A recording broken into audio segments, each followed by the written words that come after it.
Hello everyone, एक बार फिर से स्वागत है आपका अपना यूट्यूब चैनल साइंस गुरु रवि में। गाइस, जैसा कि आपने थंबनेल और टाइटल में देखा, इस वीडियो में मैं आपको डाइजेस्टिव सिस्टम अर्थात पाचन तंत्र का रिवीजन करवाने वाला हूं।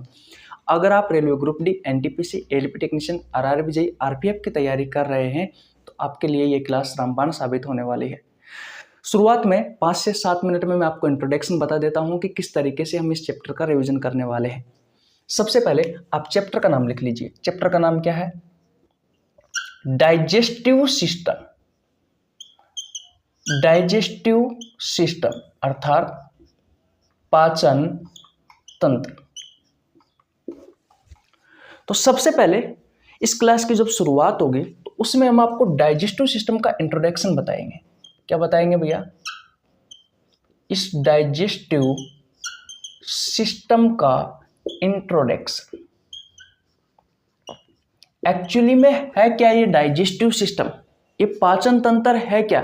इसके बारे में हम आपको बताएंगे, डिटेल में बताएंगे, सारी चीजें समझ में आएगी। उसके बाद में अब देखो, ध्यान से समझना। रेलवे ग्रुप डी में, एनटीपीसी में, एलपी टेक्नीशियन में, आरआरबी जेईई में, आरपीएफ में 2016 से लेकर के 2023 तक जितने भी क्वेश्चन पूछे गए हैं वो क्वेश्चन मैंने बहुत अच्छे से हल किए हैं। और उन क्वेश्चन को ध्यान में रखते हुए इस डाइजेस्टिव सिस्टम से जिस कॉन्सेप्ट से ज्यादा क्वेश्चन पूछे गए हैं उन कॉन्सेप्ट को मैं थ्योरी की सहायता से आपके सामने यहां पर लेकर आने वाला हूं। ठीक है मेरे भाई? तो एक एक कॉन्सेप्ट के बारे में मैं आपको बता देता हूं कि कौन कौन से कॉन्सेप्ट के बारे में हम इस चैप्टर में रिवीजन करने वाले हैं। ठीक है, तो सबसे पहले मैंने जब देखा आपकी प्रीवियस ईयर के क्वेश्चन है तो मैंने देखा कि process of digestive system, process of digestion यानी कि जो पाचन की प्रक्रिया है, यहां से भी आपके एग्जाम में क्वेश्चन पूछे गए हैं। तो पहला कौन सा हमारा? प्रोसेस ऑफ डाइजेशन यानी कि पाचन की जो प्रक्रिया है, इस पाचन की प्रक्रिया से भी भैया आपके एग्जाम में क्वेश्चन पूछे गए। इनका क्रम पूछा गया है, इस पाचन की प्रक्रिया का क्रम पूछा गया है। जैसे कि मैं आपको फॉर एग्जांपल बताता हूं। सबसे पहले इंजेशन यानी कि भोजन को ग्रहण किया जाता है।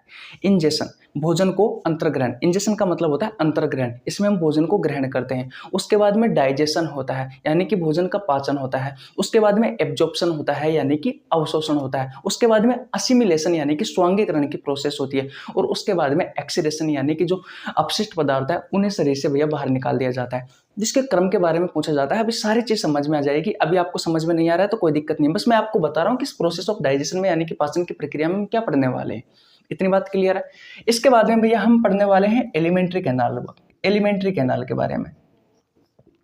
एलिमेंट्री कैनाल, आहार नाल के बारे में पढ़ने वाले। आहार नाल की लंबाई कितनी होती है, अक्सर आपसे आपके एग्जाम में पूछा जाता है। आहार नाल का जो शुरुआती भाग है उस भाग को क्या कहते हैं, शुरुआती जो अंग है उसे क्या कहते हैं। आहार नाल का जो अंतिम भाग है उसे क्या कहते हैं। आहार नाल में कौन कौन से अंग आते हैं, आहार नाल है क्या एक्चुअली में, सारी चीजें हम आपको बताएंगे। उसके बाद में हम पढ़ने वाले हैं भैया डाइजेशन ऑफ कार्बोहाइड्रेट। कार्बोहाइड्रेट कि भैया किस तरीके से कार्बोहाइड्रेट का पाचन होता है हमारे शरीर में। कार्बोहाइड्रेट की पाचन की शुरुआत किस जगह से होती है, कार्बोहाइड्रेट के पाचन में कौन कौन से अंग सहायक होते हैं, कार्बोहाइड्रेट का स्रोत क्या है, किस तरीके से कार्बोहाइड्रेट का पाचन हमारे शरीर में होता है, उसके बारे में हम इस नंबर 4 पर पढ़ेंगे। उसके बाद में हम पढ़ने वाले हैं भैया आगे डाइजेशन ऑफ प्रोटीन। भैया प्रोटीन का पाचन हमारे शरीर में किस तरीके से होता है। भाई प्रोटीन का पाचन आपके शरीर में किस तरीके से होता है, कौन कौन से एंजाइम प्रोटीन के पाचन में सहायक होते हैं। प्रोटीन के पाचन की शुरुआत हमारे शरीर के किस अंग से होती है, इसका पूर्ण पाचन कहाँ होता है, पूर्ण पाचन कहाँ होता है, सारी चीजें हम आपको बताएंगे। प्रोटीन के स्रोत पढ़ाएंगे, कार्बोहाइड्रेट के स्रोत पढ़ाएंगे।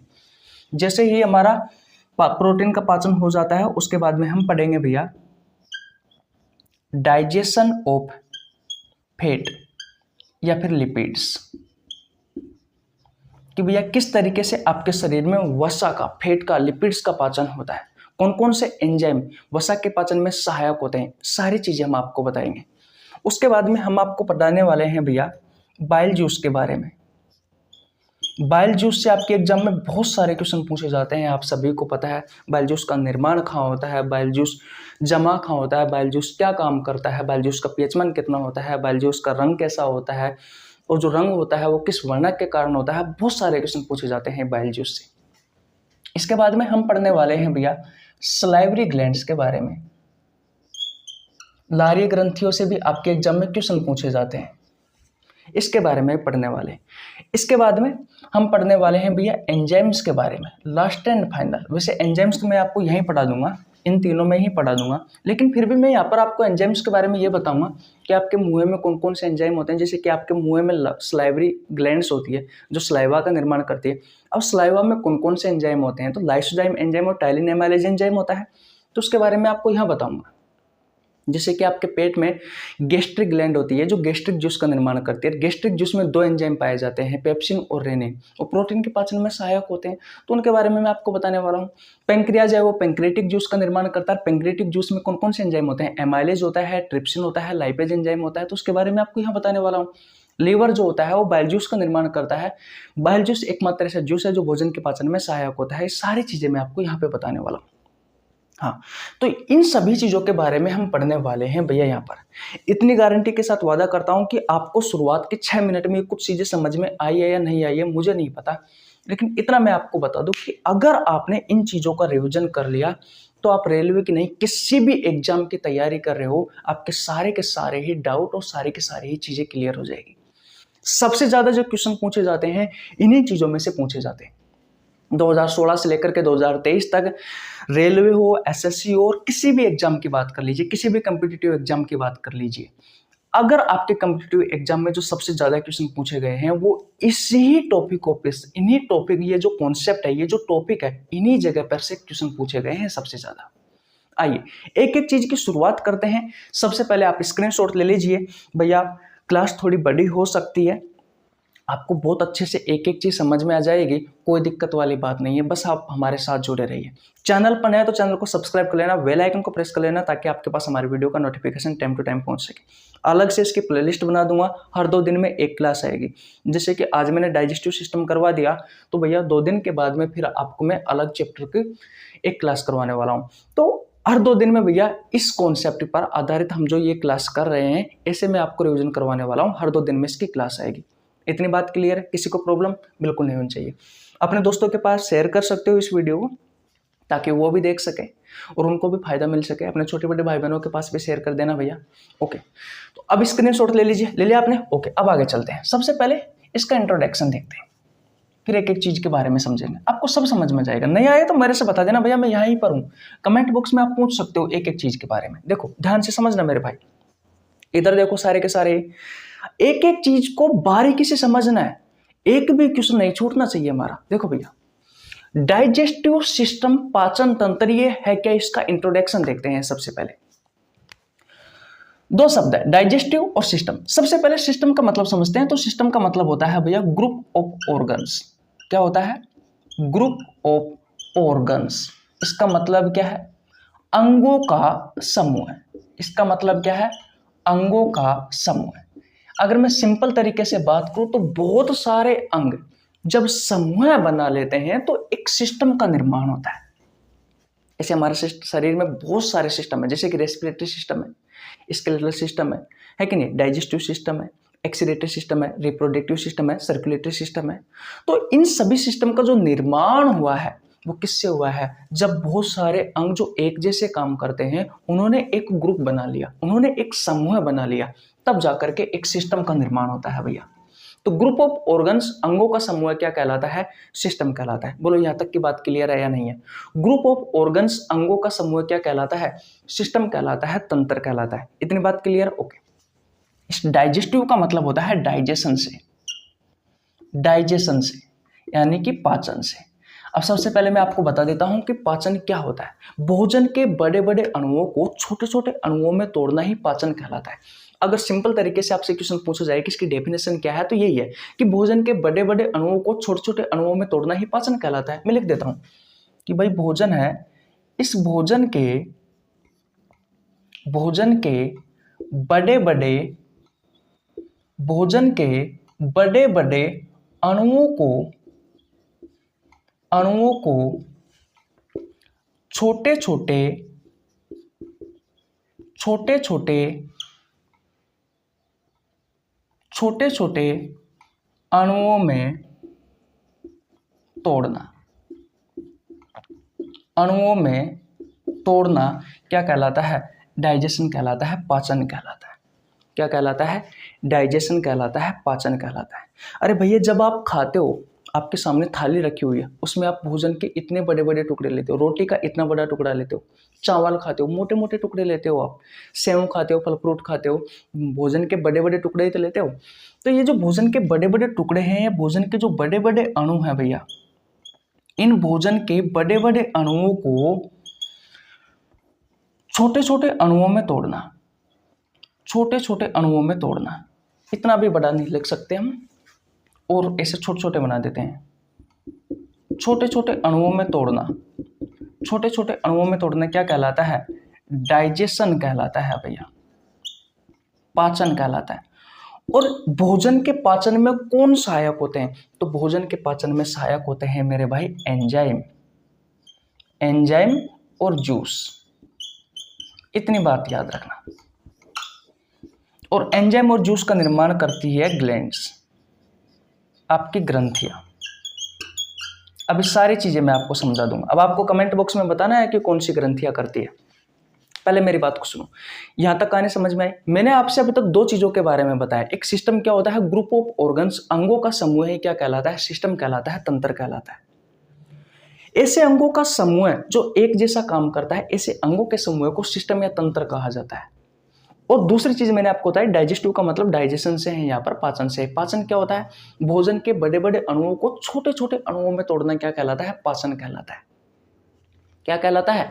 पाचन कहलाता है। पाचन में कौन सहायक होता है? एंजाइम सहायक होते हैं। कौन सहायक होते हैं? एंजाइम। और एंजाइम और जूस सहायक होते हैं। इनका निर्माण कौन करता है? इनका निर्माण ग्रंथियां करती है। इनका निर्माण कौन करती है? ग्रंथियां करती है। अब इन दोनों चीजों को मैं एक साथ मिलाकर बोल रहा हूं भैया आपके सामने, ध्यान से समझना।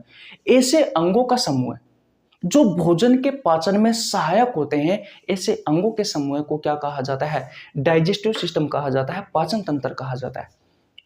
दोबारा से समझो मैंने क्या कहा? ऐसे अंगों का समूह जो भोजन के पाचन में हेल्प करता है, जो भोजन के पाचन में सहायक होते हैं, ऐसे अंगों के समूह को क्या कहा जाता है? डाइजेस्टिव सिस्टम कहा जाता है। अब कौन कौन से अंग है जो भोजन के पाचन में सहायक होते हैं? तो भैया माउथ है। अब माउथ में हम तीन चीजों के बारे में पढ़ते हैं। किस किस के बारे में पढ़ते हैं? तो टीथ के बारे में पढ़ते हैं, टंग के बारे में पढ़ते हैं, और स्लाइवरी ग्लैंड्स के बारे में पढ़ते हैं। ये भोजन के पाचन में सहायता करती है। माउथ के बाद में भोजन जाता है आपका फूड पाइप में, भोजन नली में, तो ये भी भैया हम इसी में पढ़ेंगे। इसके अलावा स्टोमक, यानी कि जो आमाशय होता है, इसके बारे में भी, पेट से आप उदर भी बोलते हो, उसके बारे में भी हम इसी चैप्टर में पढ़ने वाले हैं। इसके अलावा स्मॉल इंटेस्टाइन, छोटी आंत, और छोटी आंत से शरीर के दो ऑर्गन जुड़ा हुआ होता है, एक लीवर और दूसरा पेंक्रियाज। उसके बाद में भोजन जाता है लार्ज इंटेस्टाइन में। अभी सब समझ में आ जाएगा आपको, बस समझ लीजिए। बड़ी आंत, और उसके बाद में एनस वाले भाग से आपके जो अपशिष्ट पदार्थ है ये शरीर से बाहर निकल जाता है। तो ये जो शरीर के ऑर्गन आपको दिखाई दे रहे हैं, ये शरीर के अंग, ये इन अंगों का समूह मिलकर ही भैया भोजन के पाचन में सहायक होता है। भाई ये अंगों का जो समूह है, ये अंगों का समूह ही भोजन के पाचन में सहायक होता है। और इन अंगों के समूह को एक साथ क्या बोला जाता है? इन अंगों के समूह को एक साथ बोला जाता है मेरे भाई डाइजेस्टिव सिस्टम, पाचन तंत्र। देखो, सबसे पहले आपने अगर भोजन खाया तो आपके मुंह में जाता है, मुंह में ही तो जाता है।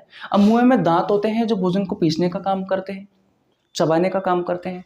सलाइवरी ग्लैंड्स होती है जो सलाइवा का निर्माण करती है, तो भोजन में लार मिल जाती है। आपकी जीभ होती है जो जीभ क्या करती है? भोजन को निगलने में सहायक होती है, मुंह की सफाई करने में सहायक होती है। मुंह के बाद में भोजन खा जाता है आपके फूड पाइप में जाता है, भोजन नली से होता हुआ आपके पेट में जाता है।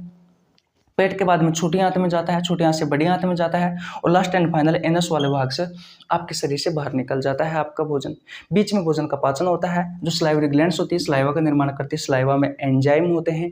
आपके स्टोमक जो होता है, आपका जो पेट होता है, इस पेट में भैया गैस्ट्रिक ग्लैंड होती है जो गैस्ट्रिक जूस का निर्माण करती है। गैस्ट्रिक जूस में भी एंजाइम होते हैं जो भोजन के पाचन में सहायक होते हैं। आपके जो स्मॉल इंटेस्टाइन है, इससे शरीर के 2 ऑर्गन जुड़े होते हैं, लीवर से बाइल जूस का निर्माण होता है। बाइल जूस जो होता है वो भोजन के पाचन में सहायक होता है। आप सभी को पता है पेंक्रियास से पेंक्रियाटिक जूस निकलता है। पेंक्रियाटिक जूस से कौन कौन से एंजाइम निकलते हैं? वो बहुत सारे एंजाइम निकलते हैं, 3 एंजाइम निकलते हैं जो भोजन के पाचन में सहायक होते हैं। अब आप सोच रहे होंगे किस तरीके से हमें याद नहीं होगा भैया, आपने तो 2 मिनट में बोल दिया, आपने तो रट रखा है। ऐसा नहीं है भैया, एक एक चीज के बारे में मैं आपको सब अच्छे से पढ़ाने वाला हूँ, बिल्कुल धीरे धीरे पढ़ाने वाला हूँ। यहाँ पर इंट्रोडक्शन है, सिर्फ मैं आपको यहाँ पर इतना बता रहा हूँ कि कुछ ये जो अंगों के समूह आपको दिखाई दे रहे हैं, जैसे कि मुंह है, दांत है, जीभ है, सलाइवरी ग्लैंड्स है, भोजन नली है, पेट है, आपकी छोटी आंत है, बड़ी आंत है, लीवर है, पेंक्रियाज है, एनस है, ये अंगों का समूह है। ये जितने भी अंग आपको दिखाई दे रहे हैं, ये अंगों के समूह को, ये अंगों का समूह ऐसा समूह है जो भोजन के पाचन में सहायता करता है। ऐसे अंगों के समूह को क्या कहा जाता है? डाइजेस्टिव सिस्टम कहा जाता है, पाचन तंत्र कहा जाता है मेरे भाई। तो अब तो बस आपको इतना क्लियर हो गया होगा कि पाचन तंत्र क्या है, डाइजेस्टिव सिस्टम क्या है, ऐसे अंगों का समूह है जो भोजन के पाचन में सहायता करता है। जो भोजन के पाचन में सहायता करता है, ऐसे अंगों के समूह को डाइजेस्टिव सिस्टम, पाचन तंत्र कहा जाता है। बोलो किसी को प्रॉब्लम यहाँ तक? अगर यहाँ तक बात आपको क्लियर हो गई है तो भैया वीडियो को लाइक कर दीजिए, अपने दोस्तों के पास शेयर करते हैं, आपके छोटे भाई के लिए प्यारा सा कमेंट कर देना। चैनल पर नया है तो मेरे भाई चैनल को जरूर सब्सक्राइब कर लेना, बेल आइकन को प्रेस कर लेना ताकि आपके पास हमारे वीडियो का नोटिफिकेशन टाइम टू टाइम पहुंच सके। टेंशन मत करो, एक भी नंबर नहीं निकलने दूंगा इस डाइजेस्टिव सिस्टम से, इस पाचन तंत्र से, ये मेरी गारंटी है। सिंगल नंबर भी नहीं निकलेगा भैया। अगर हमारे कॉन्सेप्ट अधूरे रह गए हैं तो कोई बात नहीं, दूसरी क्लास में हम ज्वाइन कर लेंगे भाई, दूसरी क्लास में इसका पार्ट 2 बना दूंगा, उसमें देख लेंगे। लेकिन भैया गारंटी के साथ वादा है, डाइजेस्टिव सिस्टम से आपका एक भी क्वेश्चन नहीं छूटेगा, ये मेरी गारंटी है। इतनी बात क्लियर है? यहां तक कोई दिक्कत? यहां तक? अब यहां से भैया क्वेश्चन नहीं पूछे जाते हैं।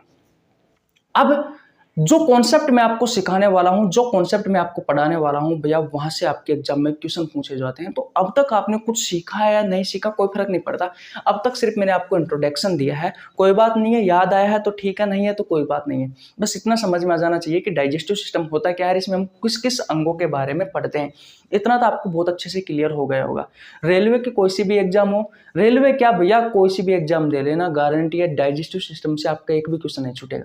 जो कॉन्सेप्ट मैं आपको सिखाने वाला हूं, जिस तरीके से मैं आपको पढ़ाने वाला हूं कि आपके शरीर में कार्बोहाइड्रेट का पाचन कैसे होता है, आपके शरीर में प्रोटीन का पाचन कैसे होता है, आपके शरीर में वसा का पाचन कैसे होता है, एक भी टीचर नहीं पढ़ाता भैया। पूरे यूट्यूब पर खंगाल करके देख लेना। ये नहीं है कि मैं अपने आपकी तारीफ कर रहा हूं, आप खुद पढ़ के देख लेना, खुद पढ़ के देख लेना कि ये किस तरीके से आपके शरीर में कार्बोहाइड्रेट का पाचन होता है, किस तरीके से आपके शरीर में प्रोटीन का पाचन होता है, किस तरीके से वसा का पाचन होता है। और टीचर होते हैं वो, मैं ये नहीं कह रहा कि वो गलत पढ़ाते हैं, वो सही पढ़ाते हैं, वो अच्छे पढ़ाते हैं, मेरे से अच्छे अच्छे टीचर है, इस बात के मैं स्वयं जिम्मेदार स्वयं कह रहा हूँ। लेकिन बात वो नहीं है, हमारा जो कॉन्सेप्ट है वो अलग है। हो सकता है हमसे अच्छे अच्छे टीचर है, कोई बात नहीं है मार्केट में। पता है हमने कल परसों के दिन स्टार्ट किया तो उनकी जिंदगी निकल गई है। अच्छे अच्छे टीचर हम मना नहीं कर रहे, लेकिन जो मैं कॉन्सेप्ट सिखाने वाला हूँ मेरे दोस्त, याद रखना बहुत अच्छा कॉन्सेप्ट होने वाला है। एक बार आप पढ़ लेना भैया, फिर कह देना मेरे को कि भैया आप पढ़ा रहे हो वो सही है या गलत है। फिर पहले तो आप स्क्रीनशॉट ले लीजिए, अब आगे शुरुआत करते हैं। चले भैया आगे। ओके देखिए भैया, अब आगे चलते हैं।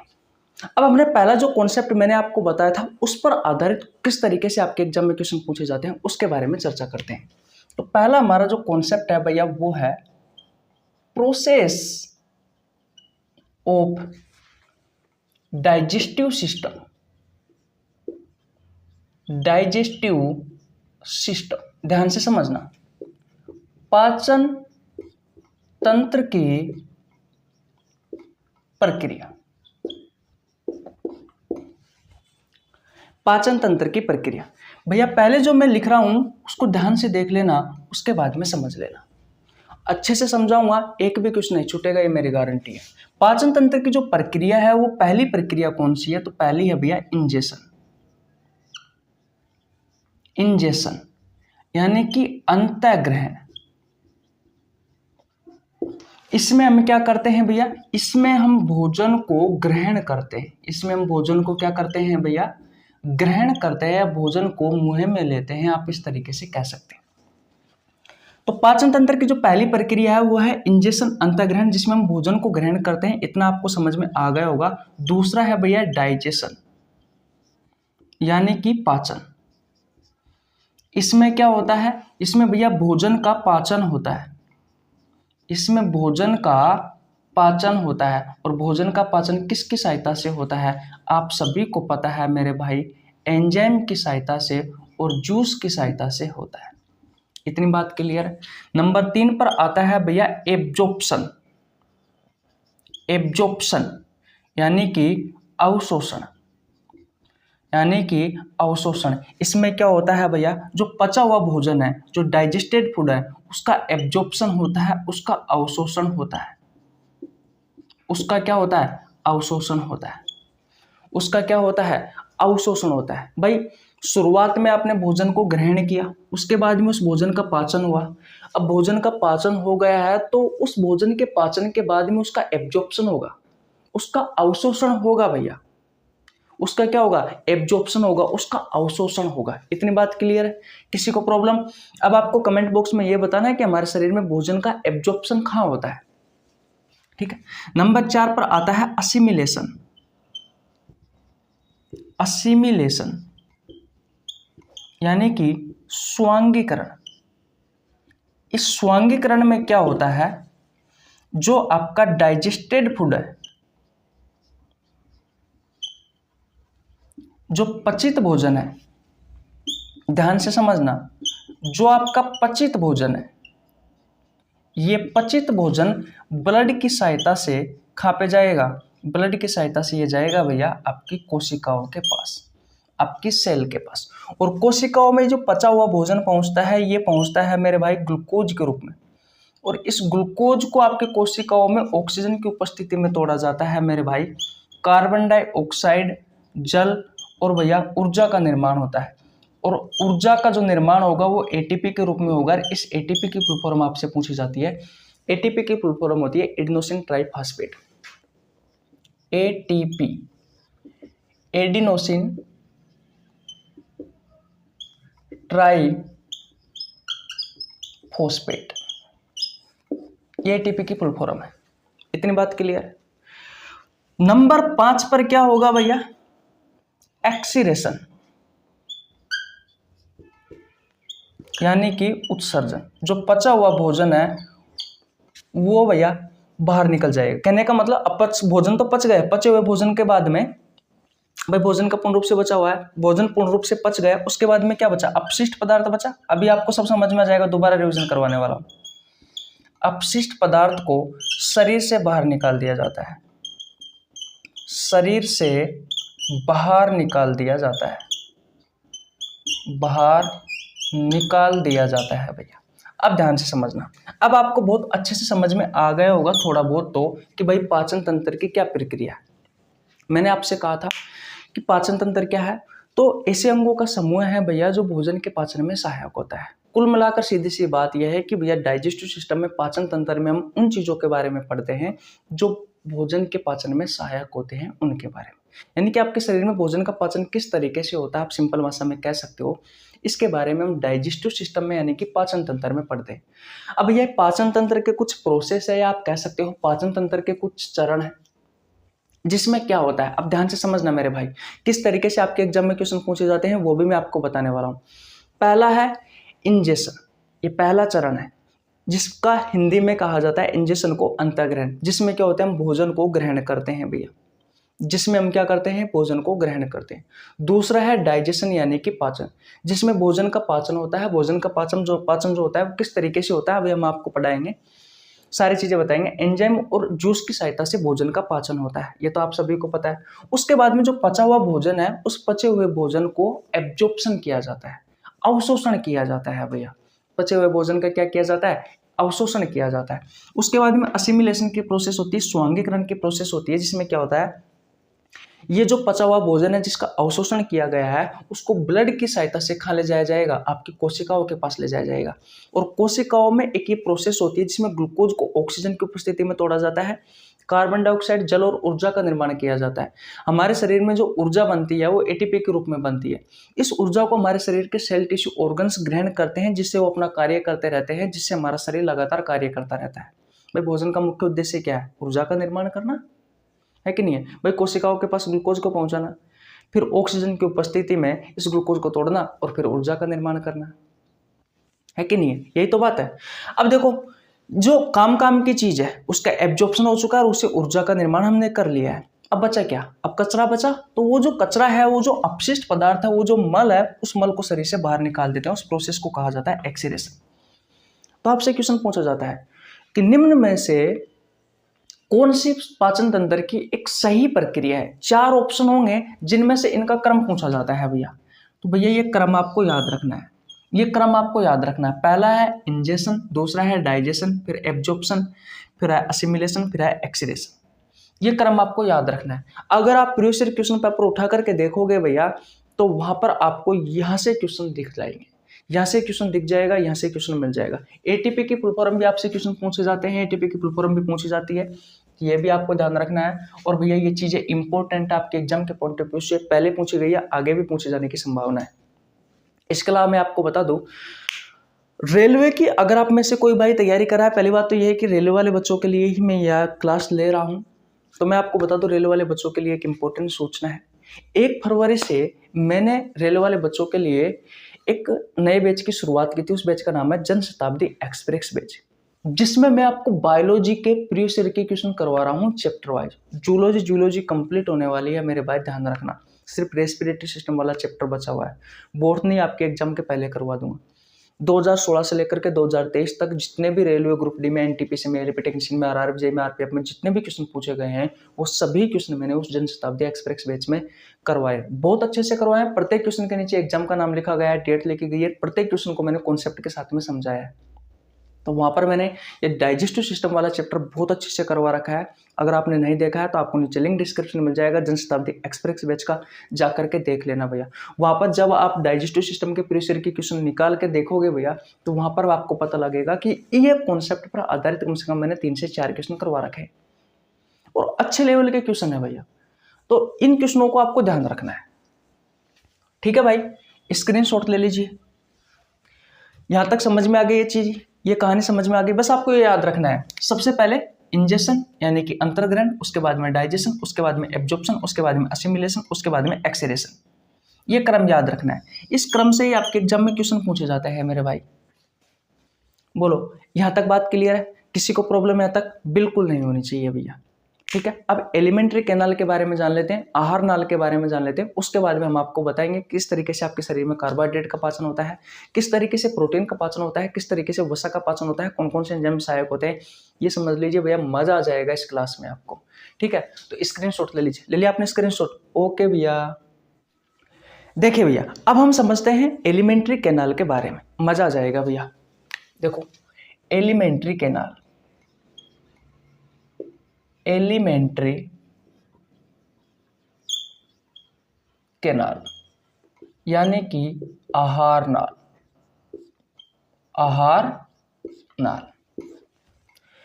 आपके प्रतियोगी परीक्षाओं में यहां से क्वेश्चन पूछा जाता है कि इस आहार नाल की लंबाई कितनी होती है। तो अगर मीटर में पूछे तो 9 मीटर बता देना है भैया, और फीट में पूछे तो 33 फीट बता देना भैया। पहली बात तो मुझे ये बताओ कि ये चीज आपको समझ में आई या नहीं आई भैया? ये चीज तो आपको याद रखनी पड़ेगी। आपका एलिमेंट्री जो कैनाल है, आहार नाल है, इसकी लंबाई होती है 9 मीटर और 33 फीट। देखिए, आप ध्यान से पढ़ना भैया, क्योंकि मैं लाइव क्लास तो नहीं ले रहा, मैं रिकॉर्ड कर रहा हूं। तो यहाँ पर रूम में कोई नहीं बैठा हुआ है मेरे पास, है कि नहीं है? तो मैं कभी कभी बोर हो जाता हूँ, इस वजह से मुझे आपसे बात करने का मन करता है। तो बीच बीच में अगर मैं आपसे बात करूँ या कुछ बातों के बारे में कहूँ तो उसका मतलब ये है कि भैया मैं आपको अपनी ओर आकर्षित कर रहा हूँ, ताकि आपका ध्यान बोर्ड पर रहे, है कि नहीं? कभी कभी क्या करते हैं, पता होता है ना, हम जब वीडियो देखते रहते हैं, फोन में पढ़ते रहते हैं, तो कभी कभी नींद आ जाती है, बस इसलिए भैया। तो एलिमेंट्री जो कैनाल है, आहार नाल है, इसकी लंबाई कितनी होती है? मीटर में पूछे तो 9 मीटर राइट आंसर देना है, फीट में पूछे तो 33 फीट आंसर देना है। अब बात करते हैं कि ये आहार नाल क्या है। तो यह वह पाइप है जिससे होकर आपका भोजन गुजरता है।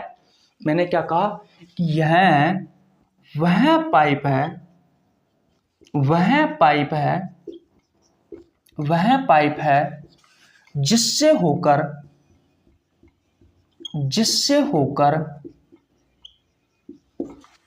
भोजन गुजरता है, जिससे होकर भोजन गुजरता है, जिससे होकर क्या गुजरता है मेरे भाई? जिससे होकर भोजन गुजरता है। ऐसा पाइप जिससे होकर आपका भोजन गुजरता है, उस पाइप को कहा जाता है एलिमेंट्री कैनाल, आहार नाल, जिसकी लंबाई होती है भैया 9 मीटर या फिर 33 फीट।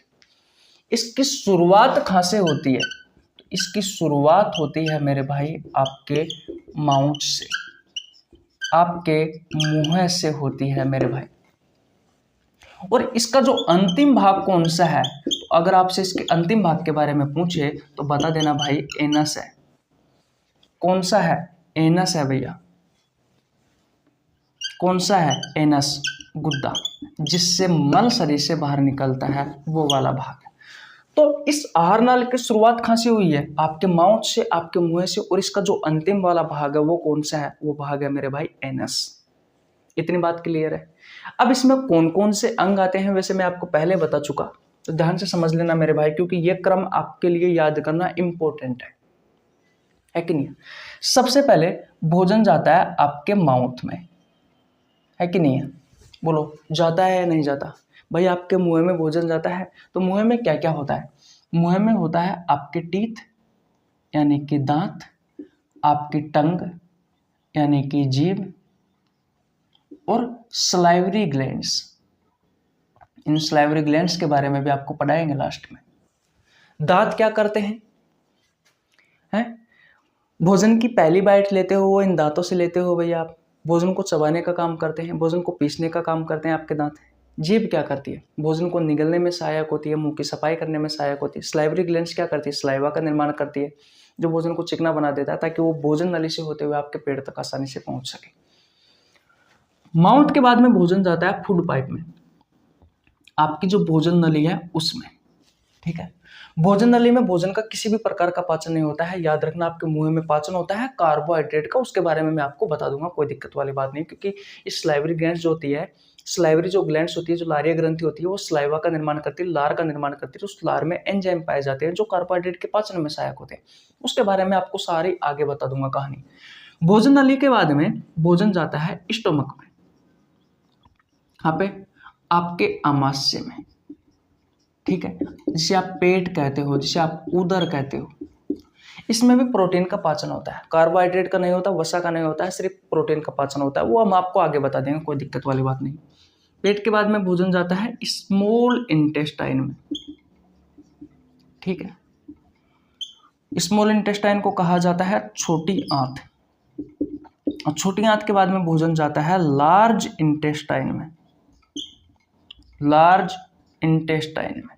इससे शरीर के 2 ऑर्गन जुड़े होते हैं, लिवर और पैंक्रियास, जिसके बारे में मैं आपको आगे पढ़ाने वाला हूँ। सारी चीजें आपको समझा दूंगा, कोई दिक्कत वाली बात नहीं है, एक एक चीज। लार्ज इंटेस्टाइन को कहा जाता है बड़ी आंत। और लास्ट एंड फाइनल जो एनस वाला भाग है, जो गुदा वाला भाग है, इससे आपका जो अपशिष्ट पदार्थ है वो शरीर से बाहर निकल जाता है। तो ये भैया, ये आपकी भोजन नली है पूरी।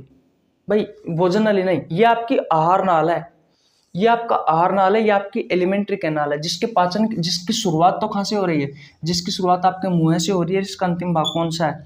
इसका अंतिम भाग है एनस। ये सभी ऑर्गन मिलकर किसका निर्माण करते हैं? आपकी एलिमेंट्री कैनाल का, आपकी आहार नाल का, जिसकी लंबाई 9 मीटर है या 33 फीट है।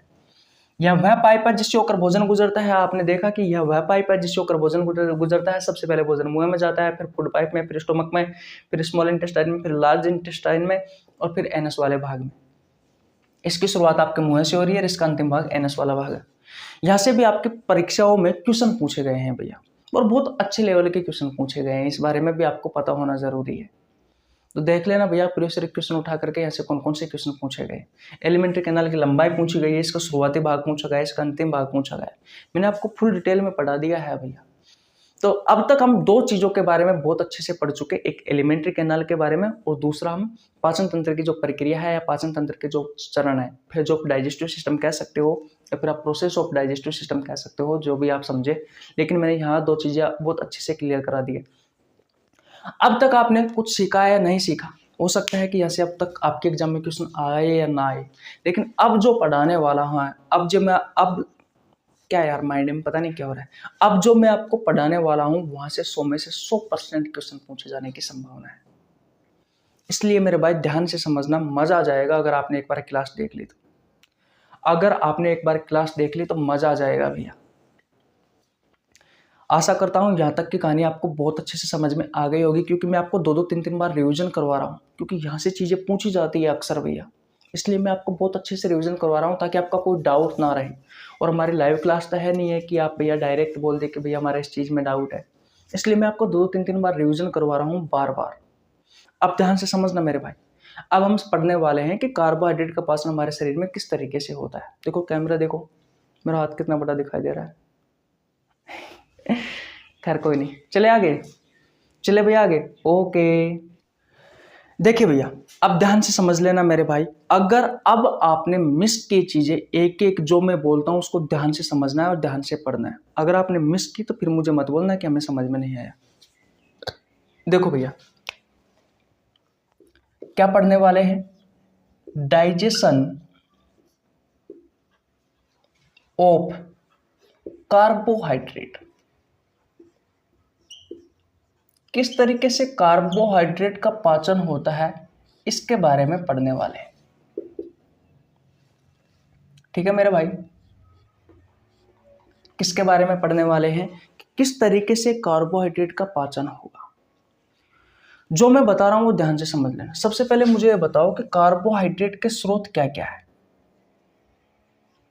कार्बोहाइड्रेट के स्रोत क्या क्या है? अरे भाई ऐसा क्या खाए हम जिससे आपको कार्बोहाइड्रेट प्राप्त हो। देखो आगे बढ़ने से पहले मैं आपको 3 चीजों के बारे में और बता देता हूं। 3 चीजें नहीं, एक चीज के बारे में बता देता हूं। आपके शरीर में आप कुछ भी खाइए, सिर्फ आपके शरीर में 3 चीजों का पाचन होता है, एक कार्बोहाइड्रेट का, एक प्रोटीन का और एक वसा का। किस किस का पाचन होता है? कार्बोहाइड्रेट का, प्रोटीन का और फैट का या लिपिड्स का। इन तीनों का पाचन होता है आपके शरीर में और इनसे ऊर्जा मिलती है। तो पाचन याद नहीं रखना है आपको, आपको ये याद रखना पाचन तो सबको होता है, कहने का मतलब एंजाइम और जूस के द्वारा इन सब से आपको ऊर्जा मिलती है और इनका पाचन होता है। ठीक है, लेकिन जो विटामिन्स है, जो मिनरल्स है, जो आयंस है और जो वाटर है, इनसे आपको ऊर्जा नहीं मिलती है। इनसे आपको ऊर्जा नहीं मिलती है। जैसे कि अगर आपसे क्वेश्चन पूछ लिया जाए, एक बार आपसे रेलवे में क्वेश्चन पूछा गया था कि 1 गिलास पानी से आपको कितनी ऊर्जा मिलती है। भैया पानी से हमें ऊर्जा नहीं मिलती, आयन से हमें ऊर्जा नहीं मिलती, मिनरल से हमें एनर्जी नहीं मिलती, विटामिन से हमें एनर्जी नहीं मिलती। इन सब का अलग अलग काम है, वो हम अलग चैप्टर में पढ़ेंगे। ठीक है, लेकिन आपके शरीर में कार्बोहाइड्रेट का पाचन होता है, प्रोटीन का पाचन होता है, वसा का पाचन होता है और इन सब से आपको एनर्जी मिलती है, ऊर्जा मिलती है। उस ऊर्जा को हमारे शरीर के सेल, टिश्यू, ऑर्गन्स ग्रहण करते हैं और वो अपना लगातार अपना कार्य करते रहते हैं, जिससे हमारा शरीर भी काम करता रहता है। इतनी बात क्लियर है? तो आप कुछ भी खा लीजिए, मुख्य रूप से आपके शरीर में कार्बोहाइड्रेट, प्रोटीन और वसा, इन 3 चीजों का ही पाचन होगा। विटामिन्स, मिनरल्स, आयंस, वाटर, इन सबका अलग अलग कार्य है, इनको छोड़ दीजिए। आपके शरीर में सिर्फ इन 3 चीजों का पाचन होता है, बस आपको वो समझना है। किस तरीके से पाचन होता है वो ये देख लेना। ले लो स्क्रीनशॉट, ले लिया? ओके, अब ध्यान से समझो। अब आपको कार्बोहाइड्रेट का पाचन करना है, तो भैया कार्बोहाइड्रेट के जो स्रोत है वो देख लेते हैं। ऐसा क्या खाए जिससे आपको कार्बोहाइड्रेट प्राप्त होता है? तो देखिए फल, फल में भैया कार्बोहाइड्रेट अच्छी मात्रा में पाया जाता है। जूस, मिठाई, इसके अलावा आलू, चावल, मक्का, मूंगफली, गुड़, चीनी, शहद, बादाम, दूध, ये सब कार्बोहाइड्रेट के अच्छे स्रोत माने जाते हैं। ये सब कार्बोहाइड्रेट के अच्छे स्रोत माने जाते हैं। रेलवे में तो भैया यहाँ तक क्वेश्चन आ जाता है कि निम्न में से कौन से कार्बोहाइड्रेट का स्रोत है या फिर निम्न में से कौन से कार्बोहाइड्रेट का स्रोत नहीं है। तो अगर आप फल, जूस, मिठाई, आलू, चावल, मक्का, मूंगफली, गुड़, चीनी, शहद, बादाम, दूध, इन सब का सेवन करते हो तो भैया आपको कार्बोहाइड्रेट प्राप्त होगा। ठीक है, और कार्बोहाइड्रेट का आपके शरीर में पाचन होता है। किस तरीके से पाचन होता है वो समझिए, लेकिन उससे पहले मैं आपको एलिमेंट्री कैनाल यानी कि आहार नाल का डायग्राम बना देता हूं। देखो, ये आपका माउथ है, ये आपका मुंह है, और इस मुंह में 3 चीजें होती है। एक टीथ यानी कि दांत, दूसरा टंग, ध्यान से समझना मेरी बातों को, और एक सलाइवरी ग्लैंड्स। ठीक है, माउथ के बाद में भोजन जो जाता है वो जाता है आपके फूड पाइप में, और जो मैं बातें बता रहा हूं उसको ध्यान से नोट कर लेना, नहीं तो समझ में नहीं आएगा। उसके बाद में भोजन जाता है स्टोमक में, उसके बाद में भोजन जाता है स्मॉल इंटेस्टाइन में। कहाँ जाता है? स्मॉल इंटेस्टाइन में, यानी कि छोटी आंत में। और उसके बाद में भोजन जाता है लार्ज इंटेस्टाइन में, और फिर एनस वाले भाग से शरीर से अपशिष्ट जो पदार्थ है वो शरीर से बाहर निकल जाते हैं। स्मॉल इंटेस्टाइन से शरीर के 2 ऑर्गन, लीवर और भैया पेंक्रियाज जुड़ा हुआ होता है। बस इतना याद रखना है आपको। अगर ये डायग्राम आपने याद कर लिया मेरे भाई, मजा आ जाएगा, बस मजा आ जाएगा। बस ये चीजें याद कर लेना मेरे भाई, बस ये चीजें याद हो गई। तो ये चीजें याद हो गई आपको, और ये चीजें याद हो गई। अब देखो, जैसे आपने खाना खाया भाई, जैसे आपने खाना खाया, मैंने आपसे कहा है कि आपके शरीर में सिर्फ 3 चीजों का पाचन होगा। किस किस का? कार्बोहाइड्रेट, प्रोटीन, वसा।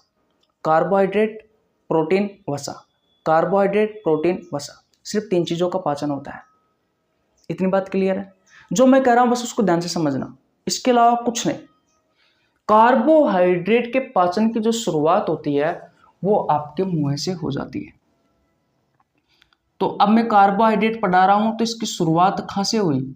इसकी शुरुआत होती है भैया आपके माउथ से, आपके मुंह से। एक क्वेश्चन पूछा जा सकता है कि कार्बोहाइड्रेट के पाचन की शुरुआत कहां से होती है, तो आपके मुंह से होती है। आपसे क्वेश्चन पूछा जा सकता है कि प्रोटीन के पाचन की शुरुआत कहां से होती है, तो पेट से होती है, आपके स्टमक से होती है, जिसके बारे में मैं आपको जब प्रोटीन का पाचन पढ़ाऊंगा तब आपको समझ में जाएगा। इस प्रकार के अक्सर क्वेश्चन पूछे जाते हैं, ध्यान रखना। तो कार्बोहाइड्रेट के पाचन की शुरुआत कहां से हुई? आपके मुंह से हुई। अब देखो, कार्बोहाइड्रेट जो होता है ना, आपने पढ़ा होगा कार्बोहाइड्रेट के बारे में पढ़ा है, तो मोनोसेकेराइड, डाइसेकेराइड है कि नहीं है, पॉलीसेकेराइड है कि नहीं है। तो इस कार्बोहाइड्रेट का जो जटिल रूप होता है वो होता है पॉलीसेकेराइड, और पॉलीसेकेराइड का एक उदाहरण होता है स्टार्च। क्या होता है? स्टार्च। तो हम जब भी भैया कार्बोहाइड्रेट लेते हैं तो स्टार्च के रूप में लेते हैं। किस रूप में लेते हैं भैया? स्टार्च के रूप में लेते हैं। किसके रूप में लेते हैं भैया? स्टार्च के रूप में लेते हैं। यानी कि अगर आपने कार्बोहाइड्रेट के जो स्रोत है अगर इनका आपने सेवन किया है तो आपको स्टार्च प्राप्त होगा। क्या प्राप्त होगा? स्टार्च प्राप्त होगा। अब जैसे ही आपने भोजन लिया तो भोजन आपके मुंह में गया। अब मुंह में क्या है? सलाइवरी ग्लैंड्स है, लारीय ग्रंथि है। अब ये किसका निर्माण करती है? ये मेरे भाई सलाइवा का निर्माण करती है, ये लार का निर्माण करती है। और लार में 2 एंजाइम पाए जाते हैं मेरे भाई। एक पाया जाता है लाइसोजाइम एंजाइम, मैं यहाँ पे लिख देता हूँ। एक पाया जाता है लाइसोजाइम एंजाइम।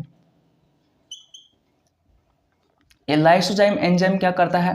भोजन के साथ अगर कोई छोटा मोटा बैक्टीरिया आ गया है तो उसे नष्ट कर देगा।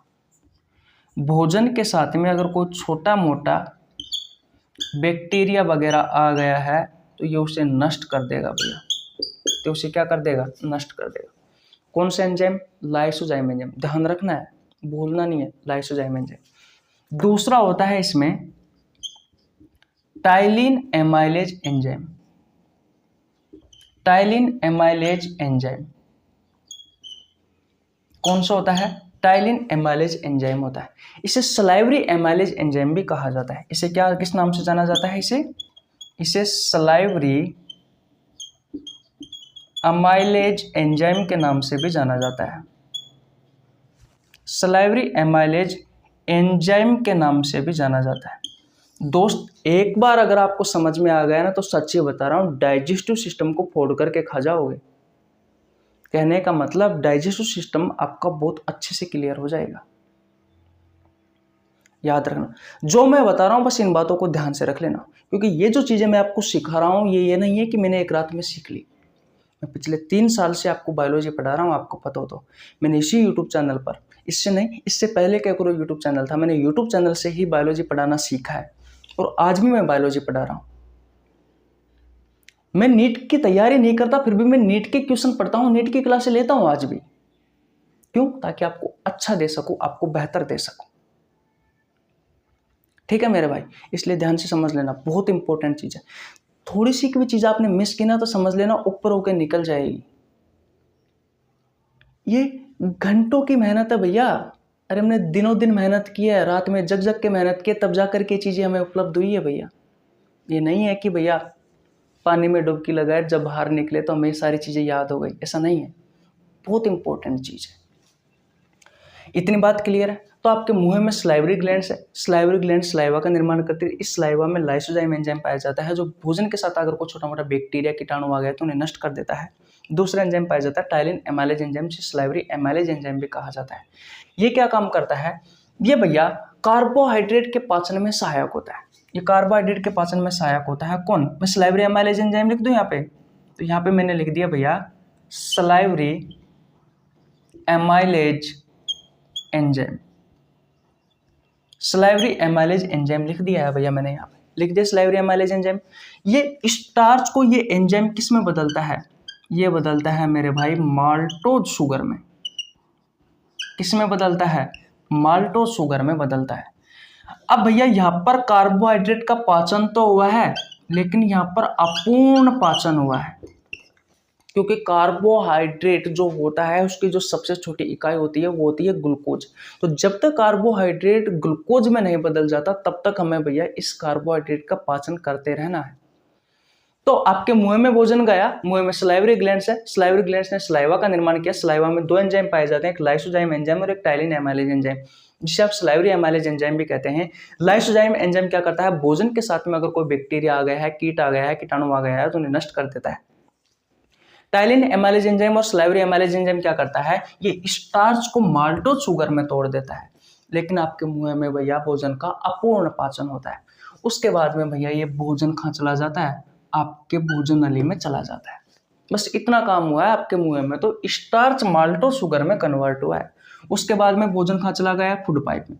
भोजन नली में याद रखना किसी भी प्रकार का पाचन नहीं होता है, ये इंपॉर्टेंट चीज है।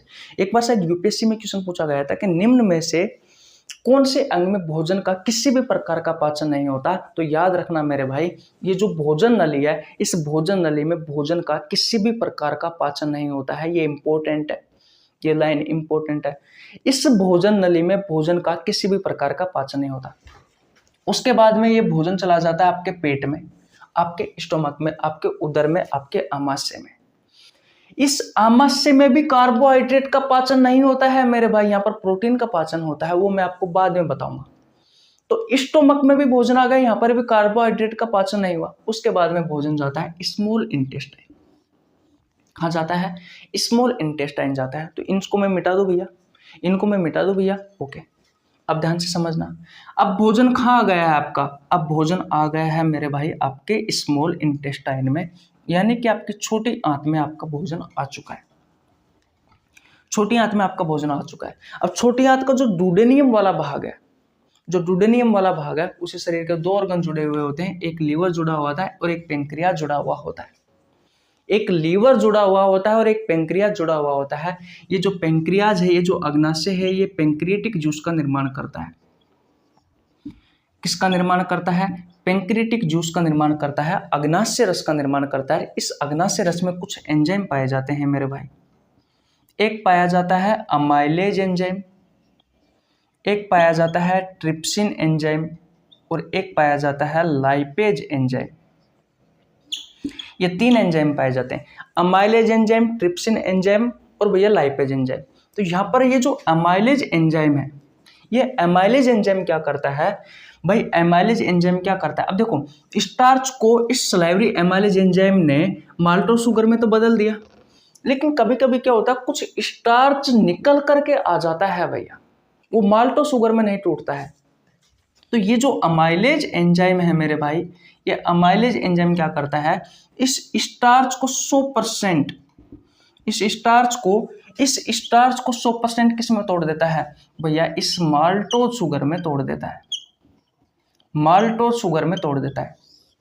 अगर एक बार ध्यान से चीजें निकल गई ना तो सच्ची बता रहा हूं आपको जिंदगी में कभी याद नहीं होगी, और ये सबसे कठिन चैप्टर लगेगा फिर आपको, फिर यूट्यूब पे ढूंढते फिरोगे, कोई अच्छी चीजें बता दे, कोई अच्छी चीजें बता दे। ज्यादातर जो क्वेश्चन आते हैं वो इसी जगह से आते हैं, जो मैं चीजें बता रहा हूँ ना इनको याद कर लेना, प्रीवियस के क्वेश्चन कोई से भी उठा लेना, एक भी क्वेश्चन नहीं निकलेगा आपका, एक भी क्वेश्चन, ये गारंटी है मेरे, सारे के सारे क्वेश्चन का आप राइट आंसर कर दोगे। तो यहां तक बात क्लियर है। पेंक्रियाज से पेंक्रेटिक जूस निकलता है, पेंक्रेटिक जूस में एमाइलेज एंजाइम पाया जाता है जो स्टार्च को 100% माल्टोज शुगर में तोड़ने का काम करता है। इतनी कहानी समझ में आ गई? ओके।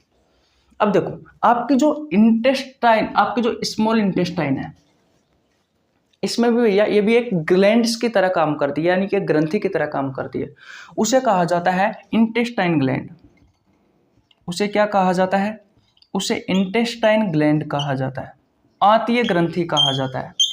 आपकी जो आंत होती है ना वो ग्रंथि के रूप में भी काम करती है, तो उसे हम इंटेस्टाइनल ग्लैंड या आंतीय ग्रंथि कहते हैं। अब ये जो आंतीय ग्रंथि होती है ये भी 3 एंजाइम का निर्माण करती है। पहला एंजाइम कौन सा है? तो पहला एंजाइम है माल्टेज एंजाइम। दूसरा कौन सा है? दूसरा है लैक्टेज एंजाइम। और तीसरा कौन सा है? तीसरा है सुक्रेज एंजाइम। ये 3 एंजाइम का निर्माण करेगी, पहला माल्टेज एंजाइम, दूसरा लैक्टेज एंजाइम, तीसरा सुक्रेज एंजाइम। याद रखना ये पूरे चैप्टर का निचोड़ है मेरे भाई, अगर ये चीज समझ में आ गई तो जिंदगी में कोई चीज नहीं भूलोगे आप।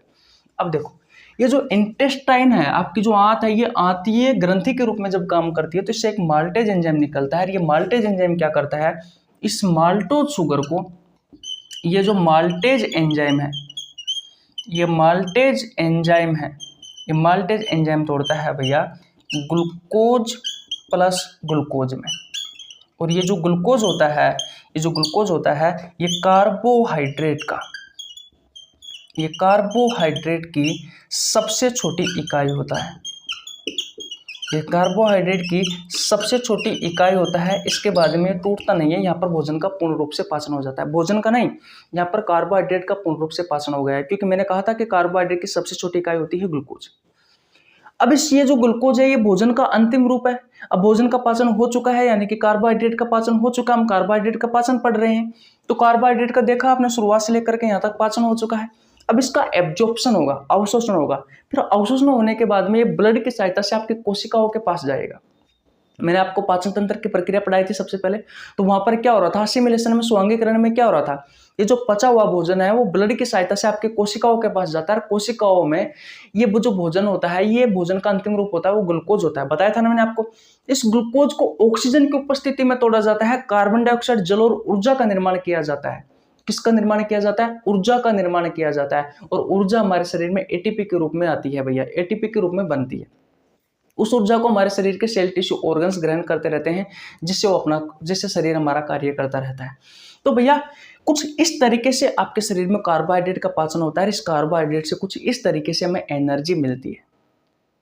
इतनी बात समझ में आ गई? तो कुछ इस तरीके से आपके शरीर में कार्बोहाइड्रेट का पाचन होता है मेरे भाई। बोलो यहां तक कहानी समझ में आई या नहीं आई? नहीं आई है तो कोई बात नहीं है, मैं आपका एक बार और रिवीजन करवा दूंगा। टेंशन नहीं लेनी है, एक बार और रिवीजन करवा देंगे। टेंशन नहीं लेनी है, एक बार और रिवीजन करवा देंगे। देखो दोबारा से समझो। कार्बोहाइड्रेट के ये स्रोत है फल, जूस, मिठाई, आलू, चावल, मक्का, मूंगफली, गुड़, चीनी, शहद, बादाम, दूध। इससे आपको क्या प्राप्त होता है? एक जटिल कार्बोहाइड्रेट प्राप्त होता है। उस जटिल कार्बोहाइड्रेट का नाम है स्टार्च। जैसे ही हमारा जो भोजन है वो आपके मुंह में जाता है, तो मुंह में सलाइवरी ग्लैंड्स होती है जो सलाइवा का निर्माण करती है। और इस सलाइवा में 2 एंजाइम पाए जाते हैं, एक लाइसोजाइम एंजाइम, दूसरा टाइलिन एमाइलेज एंजाइम या फिर सलाइवरी एमाइलेज एंजाइम। तो ये जो दूसरा एंजाइम है सलाइवरी एमाइलेज एंजाइम, ये स्टार्च को माल्टोज शुगर में तोड़ देता है, लेकिन यहाँ पर भोजन का अपूर्ण पाचन होता है। यहाँ पर कार्बोहाइड्रेट का अपूर्ण पाचन होता है, इस बात के बारे में आपको पता होना जरूरी है। फिर बाद में मुंह के बाद में भोजन गया भोजन नली में, भोजन नली के बाद में पेट में गया, फिर पेट के बाद में आंत में गया। आंत से शरीर के 2 ऑर्गन जुड़े हुए होते हैं। आपके आंत के डुडेनियम वाले भाग से शरीर के 2 ऑर्गन जुड़े होते हैं, एक लीवर और एक पेंक्रियाज। पेंक्रियाज है वो पेंक्रियाटिक जूस का निर्माण करता है। पेंक्रियाटिक जूस में 3 एंजाइम होते हैं, एमाइलेज, ट्रिप्सिन, लाइपेज। ये एमाइलेज जो एंजाइम होता है ये क्या करता है, अगर कोई स्टार्च बच करके आ चुका है तो इस स्टार्च को माल्टो शुगर में 100% तोड़ देता है भैया, 100% तोड़ देता है। आपकी जो आंत होती है वो आती है ग्रंथि के रूप में भी काम करती है। आंत जो होती है आपके इंटेस्टाइन जो होती है वो ग्रंथि के रूप में भी काम करती है, इसे हम आंतीय ग्रंथि या इंटेस्टाइनल ग्लैंड कहते हैं। इससे 3 हार्मोन का निर्माण होता है, हार्मोन का नहीं 3 एंजाइम का निर्माण होता है, maltase enzyme, lactase enzyme, sucrase enzyme. तो माल्टेज ये माल्टेज जो एंजाइम है ये माल्टो शुगर को तोड़ देता है भैया ग्लूकोज प्लस ग्लूकोज में।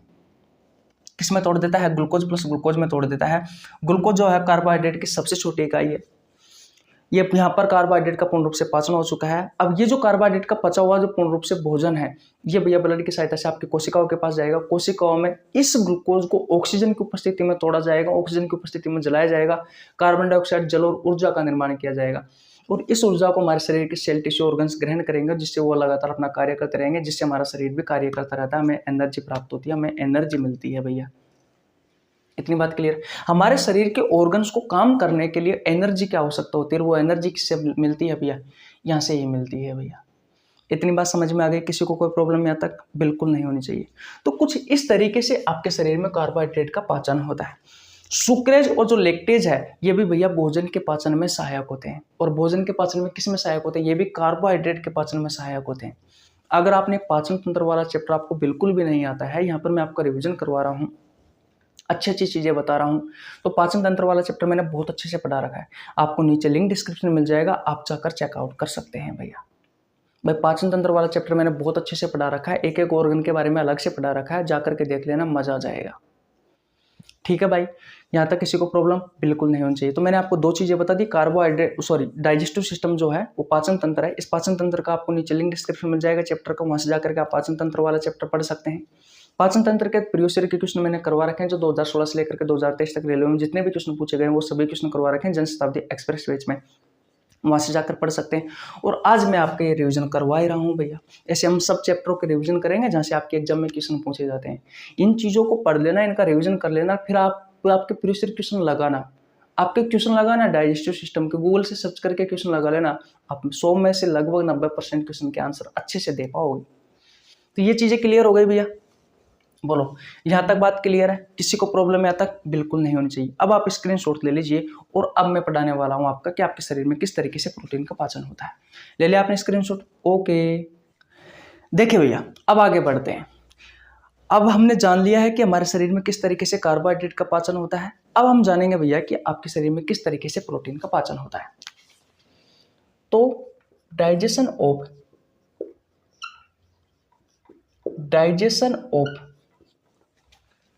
प्रोटीन,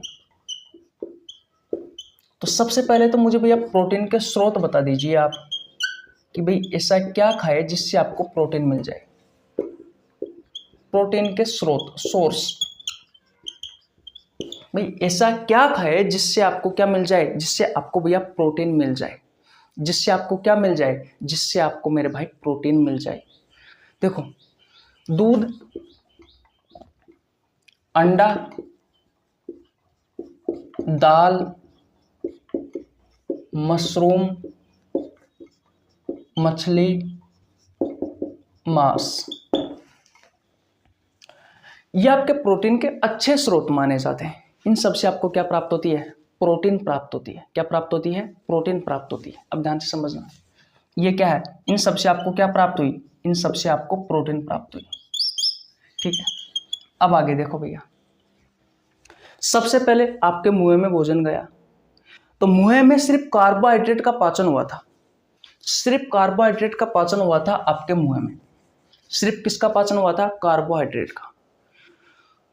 मुंह में सलाइवरी ग्लैंड्स थी, लारीय ग्रंथि थी, लारीय ग्रंथियों ने लार बनाए, लार में लाइसोजाइम एंजाइम पाया जाता था जो भोजन के साथ आने वाले छोटे मोटे कीटाणुओं को नष्ट कर रहा था, बैक्टीरियाओं को नष्ट कर रहा था। उसके बाद में दूसरा एंजाइम पाया जाता salivary amylase enzyme, ptyalin amylase enzyme, जो कार्बोहाइड्रेट के पाचन में सहायक था।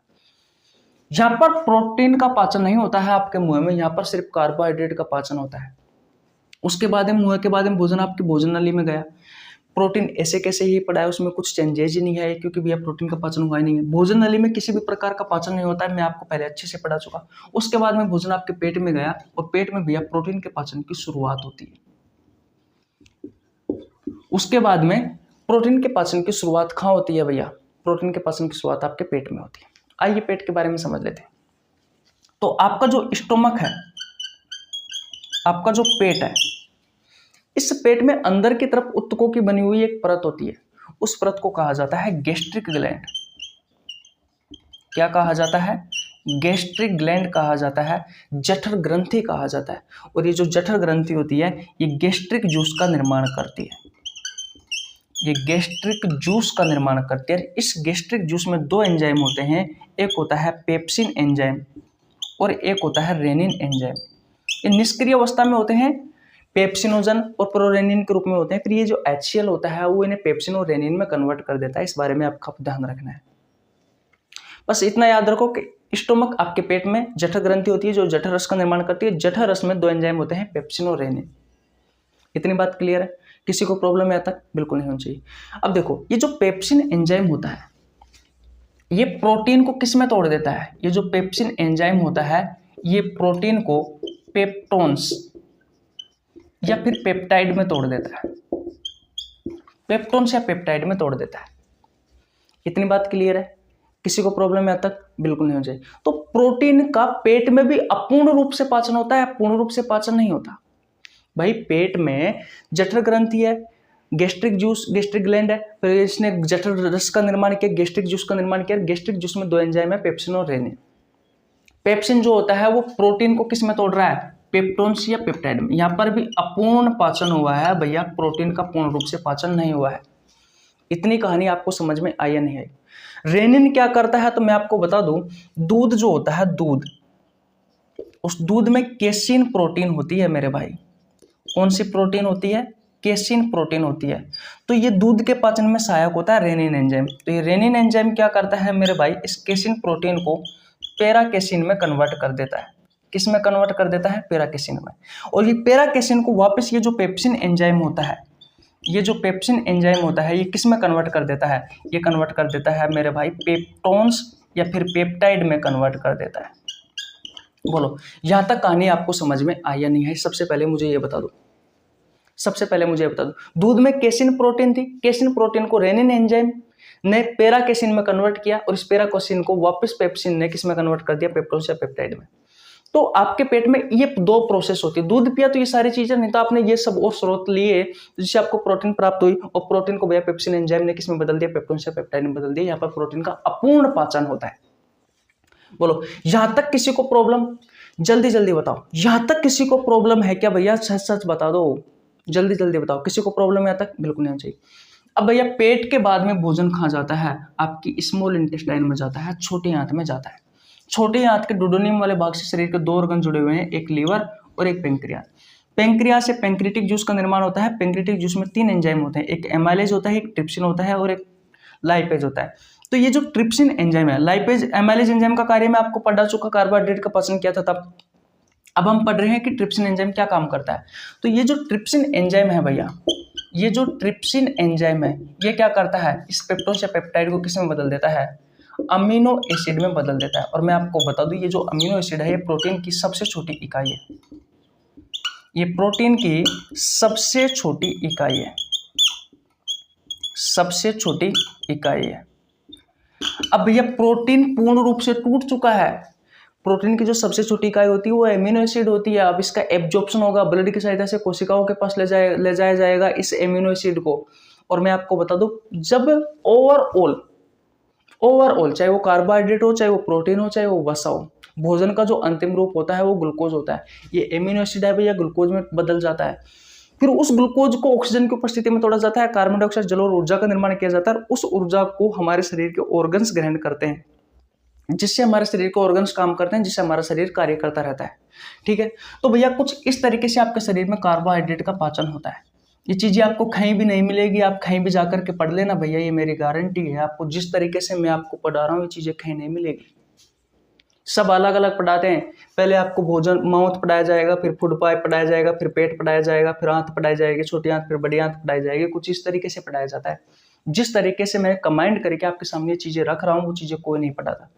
एक बार अगर आपने इन चीजों को समझ लिया है तो भैया मजा आ जाएगा। पाचन तंत्र में कुछ भी करने की आपको आवश्यकता नहीं है। तो कुछ इस तरीके से आपके शरीर में प्रोटीन का पाचन होता है मेरे भाई। देखो अब पेप्टोन से पेप्टाइड में बदल दिया है कि नहीं पेप्सिन ने, अब वापस ही पेप्टोन से पेप्टाइड को सेम, यही तो है ट्रिप्सिन एंजाइम ने वापस क्या करेगा, इसे एमिनो एसिड में बदल देगा। अरे भाई यही बात है, कुछ इस तरीके से मैं कर देता हूँ। पेप्टोन से पेप्टाइड को ट्रिप्सिन एंजाइम ने क्या एमिनो एसिड में बदल दिया। एमिनो एसिड है प्रोटीन की सबसे छोटी इकाई है मेरे भाई।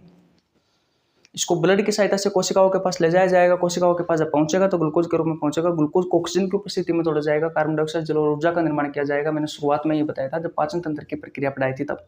प्रोसेस ऑफ डाइजेस्टिव सिस्टम में मैंने बताया था ना कि भोजन का जो अंतिम रूप होता है वो ग्लूकोज होता है। ग्लूकोज को ऑक्सीजन की उपस्थिति में तोड़ा जाता है। कार्बन डाइऑक्साइड जल और ऊर्जा का निर्माण होता है। हमारे शरीर में जो ऊर्जा बनती है वो एटीपी के रूप में बनती है। एटीपी की फुल फॉर्म भी मैंने आपको लिखाई थी। तो कुछ इस तरीके से आपके शरीर में प्रोटीन का पाचन होता है। बोलो क्या कहानी समझ में आई है या नहीं आई है भैया? जल्दी जल्दी बताओ, क्या कहानी समझ में आई है या नहीं आई है? आ गई ना? तो स्क्रीनशॉट ले लीजिए। अब बात करते हैं किस तरीके से आपके शरीर में वसा का पाचन होता है। अगर आपको वीडियो समझ में आ रहा है, पता लग रहा है कि वास्तविकता में हमें कंटेंट अच्छा मिल रहा है, तो भैया वीडियो को लाइक कर दीजिए। भाई हम भी तो मेहनत कर रहे हैं, सुबह से खाना नहीं खाया, अभी तक 1 बजे के 4 मिनट हो चुकी है। ठीक है, तो हम भी तो मेहनत कर रहे हैं आपके लिए, है कि नहीं? आपको भी मेहनत करना पड़ेगा भैया। आप भी पढ़ोगे तभी जाकर के काम होगा ना। ठीक है, तो वीडियो को लाइक करो, आपके छोटे भाई के लिए प्यारा सा कमेंट करो, फिर मैं आपको और अच्छी अच्छी चीज़ें बताता हूँ। चलो एक बात बताता हूँ, चलो बोर हो गए होंगे ना, कुछ इंपॉर्टेंट सूचना देता हूँ अपने चैनल से संबंधित। कम्युनिटी पोस्ट में आप सभी को पता है, नहीं पता है तो सुन लीजिए। हर रोज मैं बायोलॉजी के 10 ट्यूशन डालता हूँ। सुबह 4 बजे, फिर 6 बजे, फिर 8 बजे, फिर 10 बजे, फिर 12 बजे, फिर 2 बजे, फिर 4 बजे, फिर 6 बजे, फिर 8 बजे, फिर 10 बजे। ये हमारा क्रम रहता है। चैप्टर वाइज हम वहाँ पर कम्युनिटी पोस्ट में क्वेश्चन डालते रहते हैं। प्रीवियस ईयर के क्वेश्चन जो आपसे लेटेस्ट आपके एग्जाम में पूछे गए हैं, वो रेलवे के भी क्वेश्चन है, एसएससी के भी क्वेश्चन है, बहुत सारी प्रतियोगी परीक्षाओं के क्वेश्चन में लेकर के आता रहता हूँ वहाँ पर। उन क्वेश्चनों का आंसर हर रोज 8-10 हज़ार स्टूडेंट देते हैं। आप भी दीजिए ताकि बायोलॉजी के अच्छे अच्छे क्वेश्चनों पर आपकी पकड़ बनी रहे। ठीक है मेरे भाई, इतनी बात क्लियर है? तो उन क्वेश्चनों का आंसर दिया करो मेरे भाई। बोलो, परेशान हो गए यार? आपको तो लग रहा होगा वीडियो शूट करने में कुछ नहीं जाता। अरे भाई बहुत समय जाता है मेरे भाई, बहुत समय, बहुत परेशानी आती है। चलो खैर, वो परेशानी का काम हमारा है, आपका तो सिर्फ आराम से बैठ करके पढ़ना है। बोलो क्या समझ में आई कहानी यहाँ तक की? बोलो आई क्या? कार्बोहाइड्रेट क्लियर हो गया है कि आपके शरीर में किस तरीके से कार्बोहाइड्रेट का पाचन होता है, आपके शरीर में किस तरीके से प्रोटीन का पाचन होता है। अब समझ लेते हैं कि किस तरीके से आपके शरीर में वसा का पाचन होता है। फिर उसके बाद में भैया आपकी इजी क्लास हो जाएगी। तो स्क्रीनशॉट ले लीजिए, मैं मिटा देता हूँ। ले लिया आपने स्क्रीनशॉट? ओके, देखिए भैया अब समझते हैं कि किस तरीके से आपके शरीर में वसा का पाचन होता है। तो डाइजेशन ऑफ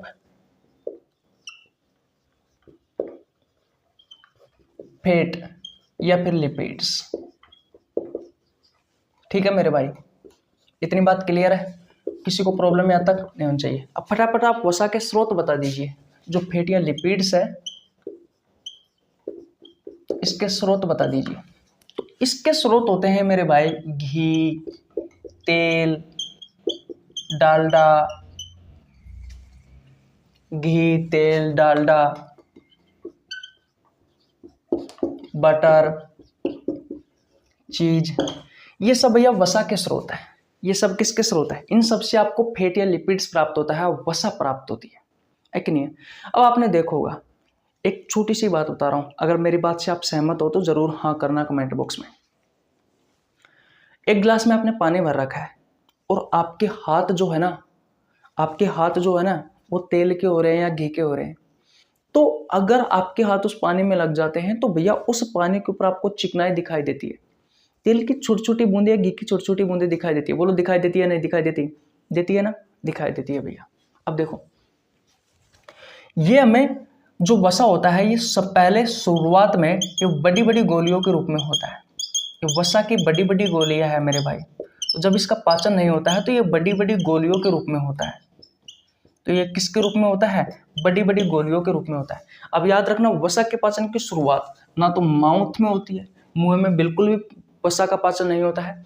फूड पाइप में तो भैया किसी का भी पाचन नहीं होता है, पेट में भी भैया यहाँ पर वसा का पाचन नहीं होता है। इसके पाचन की शुरुआत होती है स्मॉल इंटेस्टाइन से, स्मॉल इंटेस्टाइन में इसका पाचन पूर्ण रूप से हो जाता है। स्मॉल इंटेस्टाइन के डूडेनियम वाले भाग से लीवर जुड़ा हुआ होता है, और लीवर जो होता है ये बाइल जूस का निर्माण करता है। इस बाइल जूस के बारे में आगे हम पढ़ने वाले हैं, अभी थोड़ी देर में आगे हम पढ़ने वाले हैं।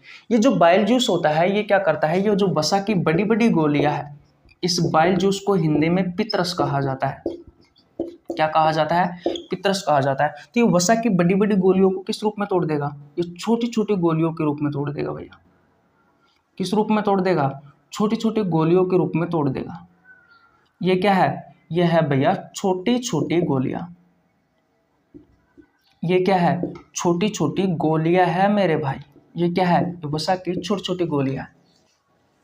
तो वसा की बड़ी बड़ी गोलियों को छोटी छोटी गोलियों के रूप में तोड़ने का काम किसने किया? आपके बाइल जूस ने, आपके पित्रस ने। किसने किया भैया? बाइल जूस ने किया। किसने किया भैया? पित्रस ने किया। इसे ही कहा जाता है वसा का पायसीकरण। वसा का पायसीकरण। इस यहाँ से भी आपके एग्जाम में बहुत सारे क्वेश्चन पूछे जाते हैं। ये मैंने यहाँ तक जो कॉन्सेप्ट सिखाया है ना आपको, यहाँ से लेकर के यहाँ तक, इससे आपके एग्जाम में बहुत सारे क्वेश्चन पूछे जाते हैं। इतनी बात समझ में आ गई? किसी को प्रॉब्लम बिल्कुल नहीं होनी चाहिए।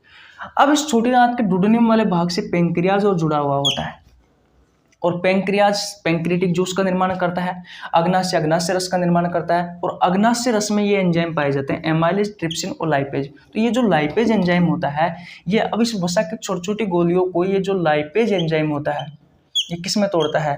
ये तोड़ता है मेरे भाई वसीय अम्ल प्लस ग्लिसरॉल में, प्लस ग्लिसरॉल में तोड़ता है। और मैं आपको बता दूं ये जो वसीय अम्ल है ये वसा की सबसे छोटी इकाई है। ये वसा की सबसे छोटी इकाई है। ये वसा की सबसे छोटी इकाई है। इसके बाद में वसा का पाचन नहीं होता है, फिर इसका एब्जॉर्प्शन होगा ब्लड की सहायता से, ये कोशिकाओं के पास पहुंचेगी। अब ये जो वसीय अम्ल जब पहुंचता है कोशिकाओं के पास तो इसका जो अंतिम रूप होता है ये ग्लूकोज में बदल देता है भैया। ये ग्लूकोज में बदल जाते हैं, ये सब एमिनो एसिड हो गया या फिर ये वसीय अम्ल हो गया, ये सब ग्लूकोज में बदल जाते हैं। और आपके कोशिकाओं में ग्लूकोज को ऑक्सीजन की उपस्थिति में तोड़ा जाता है, कार्बन डाइऑक्साइड जल और ऊर्जा का निर्माण किया जाता है। हमारे शरीर में जो ऊर्जा बनती है वो एटीपी के रूप में बनती है। इस ऊर्जा को हमारे शरीर के ऑर्गन, सेल, टिश्यू ग्रहण करते हैं, जिससे वो लगातार अपना कार्य करते रहते हैं, जिससे हमारे शरीर में एनर्जी रहती है, जिससे हमारा शरीर लगातार कार्य करता रहता है। इतनी बात क्लियर है? तो कुछ इस तरीके से आपके शरीर में वसा का पाचन होता है मेरे भाई। तो कुछ इस तरीके से आपके शरीर में किसका पाचन होता है? तो आप कुछ इस तरीके से आपके शरीर में वसा का पाचन होता है। बोलो, किसी को प्रॉब्लम यहाँ तक? बिल्कुल नहीं होनी चाहिए। बताओ बताओ, जल्दी जल्दी बताओ। अपने दोस्तों के पास शेयर कर दो इस वीडियो को।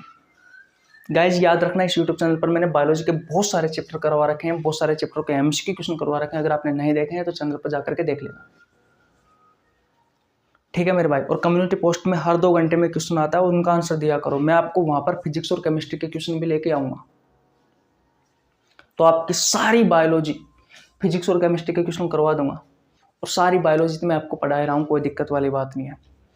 अगर आप कमेंट बॉक्स में बताओगे कि भैया क्या करंट के भी क्वेश्चन लेके आने चाहिए, तो संडे में एक क्लास करंट के भी आ जाएगी। कोई दिक्कत नहीं, हमारा काम है आपको पढ़ाना और आपका काम है पढ़ना। हम फुल मेहनत करेंगे चाहे कुछ भी हो जाए। बस सब्सक्राइब करके जाना, आपको भैया हम एक एक नंबर दिला देंगे। एक भी क्वेश्चन नहीं छूटेगा, ये मेरी गारंटी है। बस इतना याद रख लेना। मैं कह रहा हूँ उठा करके देख लेना, डाइजेस्टिव सिस्टम पाचन तंत्र वाला चैप्टर 100 में से 80% जो क्वेश्चन आए हैं जो मैं करवा रहा हूँ वो यहीं से ही आए हैं। ये मैं आपको थ्योरी और कॉन्सेप्ट क्लियर करवा रहा हूँ। याद रखना, यहाँ से बहुत सारे क्वेश्चन पूछे जाते हैं इन छोटी छोटी चीज़ों से भैया, ठीक है। बोलो, यहाँ तक की बात क्लियर है? किसी को प्रॉब्लम है यहाँ तक? अब स्क्रीनशॉट ले लीजिए भैया, आगे चलते हैं। चले आगे, ओके। देखिए भैया, अब ध्यान से समझना मेरी बातों को। अब बाइल जूस से संबंधित आपके एग्जाम में बहुत सारे क्वेश्चन पूछे जाते हैं, तो बाइल जूस से संबंधित हम कुछ चीजें पढ़ लेते हैं भैया। देखिए, आपका जो लीवर होता है, आपका जो यकृत होता है, ये छोटी आंत के, आपकी जो छोटी आंत होती है ना, स्मॉल इंटेस्टाइन, इस स्मॉल इंटेस्टाइन के डुडेनम वाला जो भाग होता है उससे जुड़ा हुआ होता है भैया। कौन? लीवर। और लीवर किसका निर्माण करता है? तो ये निर्माण करता है भैया बाइल जूस का। बाइल जूस को हिंदी में कहा जाता है पितरस। तो बाइल जूस का निर्माण कहाँ से हुआ है, ये ना जाने भैया कितनी बार आपसे आपके एग्जाम में पूछा गया है। भाई इस बाइल जूस का निर्माण कहाँ होता है, ये ना जाने आपसे कितनी बार आपके एग्जाम में पूछा गया है। तो बाइल जूस का निर्माण होता है भैया लीवर में। याद रखना ये जो पितरस है, ये बाइल जूस है, ये स्टोर कहाँ होता है, जमा कहाँ होता है, तो ये जमा होता है भैया पित्ताशय में, पित्ताशय में, गोल ब्लेडर में। कहाँ जमा होता है, गोल ब्लेडर में, पित्ताशय में जमा होता है। और ये कार्य कहाँ जाकर करता है, ये कार्य करता है मेरे भाई छोटी आंत में, छोटी आंत में, स्मॉल इंटेस्टाइन में। और काम क्या करता है, ये वसा के पाचन में सहायक होता है। अभी अभी मैंने आपको बताया कि वसा की बड़ी बड़ी गोलियों को छोटे छोटे गोलियों के रूप में तोड़ने का काम करता है। वसा की बड़ी बड़ी गोलियों को छोटी छोटी गोलियों के रूप में तोड़ने का काम करता है। मैंने कहा कि छोटी आंत के डुओडेनियम वाले भाग से लीवर जुड़ा हुआ होता है। लीवर ने बाइल जूस का निर्माण किया। बाइल जूस गोल ब्लैडर में जाकर के इकट्ठा हो जाता है, क्योंकि इसका जो निर्माण है वो 24 घंटे आपके शरीर में हो रहा होता है भैया। प्रतिदिन ये लगभग 700 से 800 ml per day bile juice का निर्माण होता है। तो ज़्यादा जब इसका निर्माण हो जाता है तो ये गोल ब्लैडर में जाकर के इकट्ठा हो जाता है। गोल ब्लैडर से सीधा ये आपकी छोटी आंत में आता है, छोटी आंत के डुओडेनियम वाले भाग में आता है भैया। और यहाँ पर आकर के क्या काम करता है, ये वसा के पाचन में सहायक होता है। वसा की बड़ी बड़ी गोलियों को छोटी छोटी गोलियों में तोड़ने का काम करता है। इतनी बात क्लियर है, किसी को प्रॉब्लम बिल्कुल नहीं। इसका निर्माण 24 घंटे होता रहता है। 700 से 800 ml पर डे इसका निर्माण होता है। याद रखना इसका जो रंग होता है वो हरा होता है। और आप सबको पता है जो रंग होता है वो वर्णक के कारण होता है, पिगमेंट के कारण होता है। वो होता है विलिवर्डिन पिगमेंट के कारण, विलिवर्डिन वर्णक के कारण। इसका अगर आपसे पीएच मान पूछा जाए कि भैया इसका पीएच मान क्या है, तो 7.5 से लेकर के 8.5 इसका पीएच मान होता है भैया। और अगर इसकी प्रकृति आपसे पूछी जाए तो प्रकृति क्या होगी, इसकी प्रकृति होगी मेरे भाई इसकी दुर्बल क्षारीय, क्योंकि 7 से 1 की तरफ जाने पर अम्लीयता बढ़ती है, 7 से 14 की तरफ जाने पर क्षारीयता बढ़ती है। तो 7 से 14 की तरफ जा रहे हैं तो भैया 14 वाला जो मान है 14, 13, 12 तो वो प्रबल क्षारीय होते हैं। और इस 7 के आसपास के मान जो 14 की तरफ जा रहे हैं, जैसे कि 7.5, 8, 8.5, 9, ये सब दुर्बल क्षारीय होते हैं।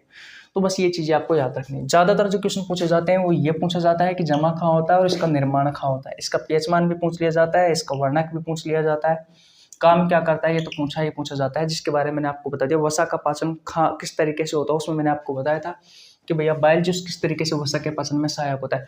वसा की बड़ी बड़ी गोलियों को छोटी छोटी गोलियों में तोड़ रहा था, उसे हमने क्या कहा, वसा का पाइसीकरण, इमल्सिफिकेशन ऑफ फैट या लिपिड्स।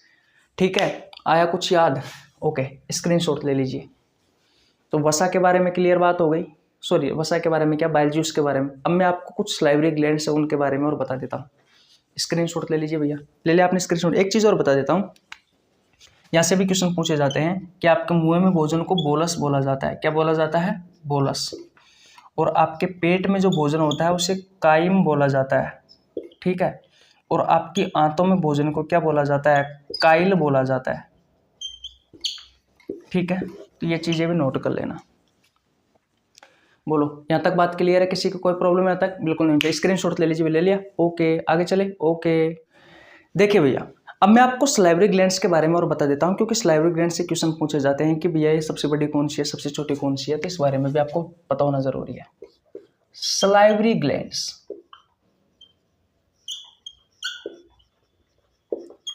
तो सलाइवरी ग्लैंड्स जो होती है वो होती है 3 जोड़ी, अर्थात संख्या में कितनी हो जाएगी? तो मेरे भाई ये संख्या में हो जाएगी 6। कितनी हो जाएगी? 6 हो जाएगी। ठीक है, पहली है पेरोटिड सलाइवरी ग्लैंड, ये आपके कान के पास होती है और ये सबसे बड़ी सलाइवरी ग्लैंड है भैया। ठीक है, दूसरी होती है मेरे भाई सबलिंगुअल। दूसरी कौन सी होती है? दूसरी होती है मेरे भाई सबलिंगुअल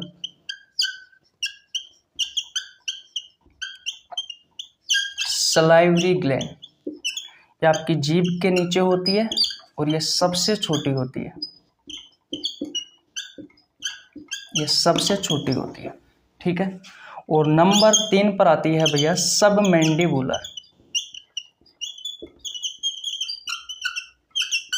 सलाइवरी ग्लैंड्स,